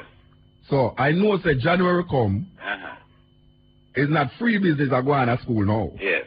You have to find book. And It's really a big business. Yeah. Let me ask you now, as a father of 10 children, yes, how do you acquire money to send your children to school? That's a simple question. Don't make it intellectual, Rasta. It's a simple, rotted question may I ask you. Well, how do you acquire money to send your 10 children to school? Well, I can build a house, you know. You build a house? So you're an architect? Not necessarily. I just have a piece of land and I put up a few rooms and rent them. So you get money from rental of house? Yes. Then that may I ask you, you know, you go to so-and-so. But you see, sometimes... You sound like a man with, you know, you just a go around bush, so. That's simple question may I ask you. You love talk too much intellectual thing about Jesus until that's right. No, man, you have to secure your soul. Secure your soul. My soul secure, man. There's nothing I can do outside of what is happening here. And nothing can happen to me outside of what is happening here. But you know, every man's life is limited. Of course. And 150 years from now, none of us who is living now will be here. Yeah, and the fact that we know this is a fact, that immortality is we all existing under that death. It is for us living beings to try to understand not only life that we live, but the death that we have to face, you know. No, you can't. That is where Christ himself come in. No, man, watch out, man. That is where death comes when no man look, man. Death comes when no man look. So you know. True, but you can't. All you can do is prepare for who you're going to live in the life here. True. So when you dead, yes, I don't know what you can do to prepare for that. Well, more than just try to eat good 2,000 years ago. And don't get sick. 2,000 years ago, the Messiah himself make that way clear. No, man, that's a belief, man.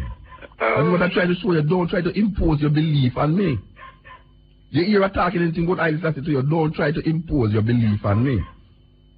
But if you don't want to impose my belief on you, then I don't believe in your Jesus Christ. You should let it rest. You should let it rest. No, because you know what? It's man like you make I keep talking about it. No, man. I think you're still troubled by the fact that you will not overcome Christianity. No, it's man like you. Believe the fact that you cannot explain it rationally. Explain what? There's no rationality to Christian belief. There's no rationality to Christian belief. It's a faith. Well, there's no rationality to Christian belief. Christian belief is based upon of faith and faith alone. Well, for it to exist, faith don't have to have no rationale. Exist 2,000 years ago, then a lot of faith would have to be. No. Applied. The reason why Christianity has existed so long is because of the Crusades and the cruelty to impose this religion and other. But it's not Roman. Wait there. Wait there. What's happening?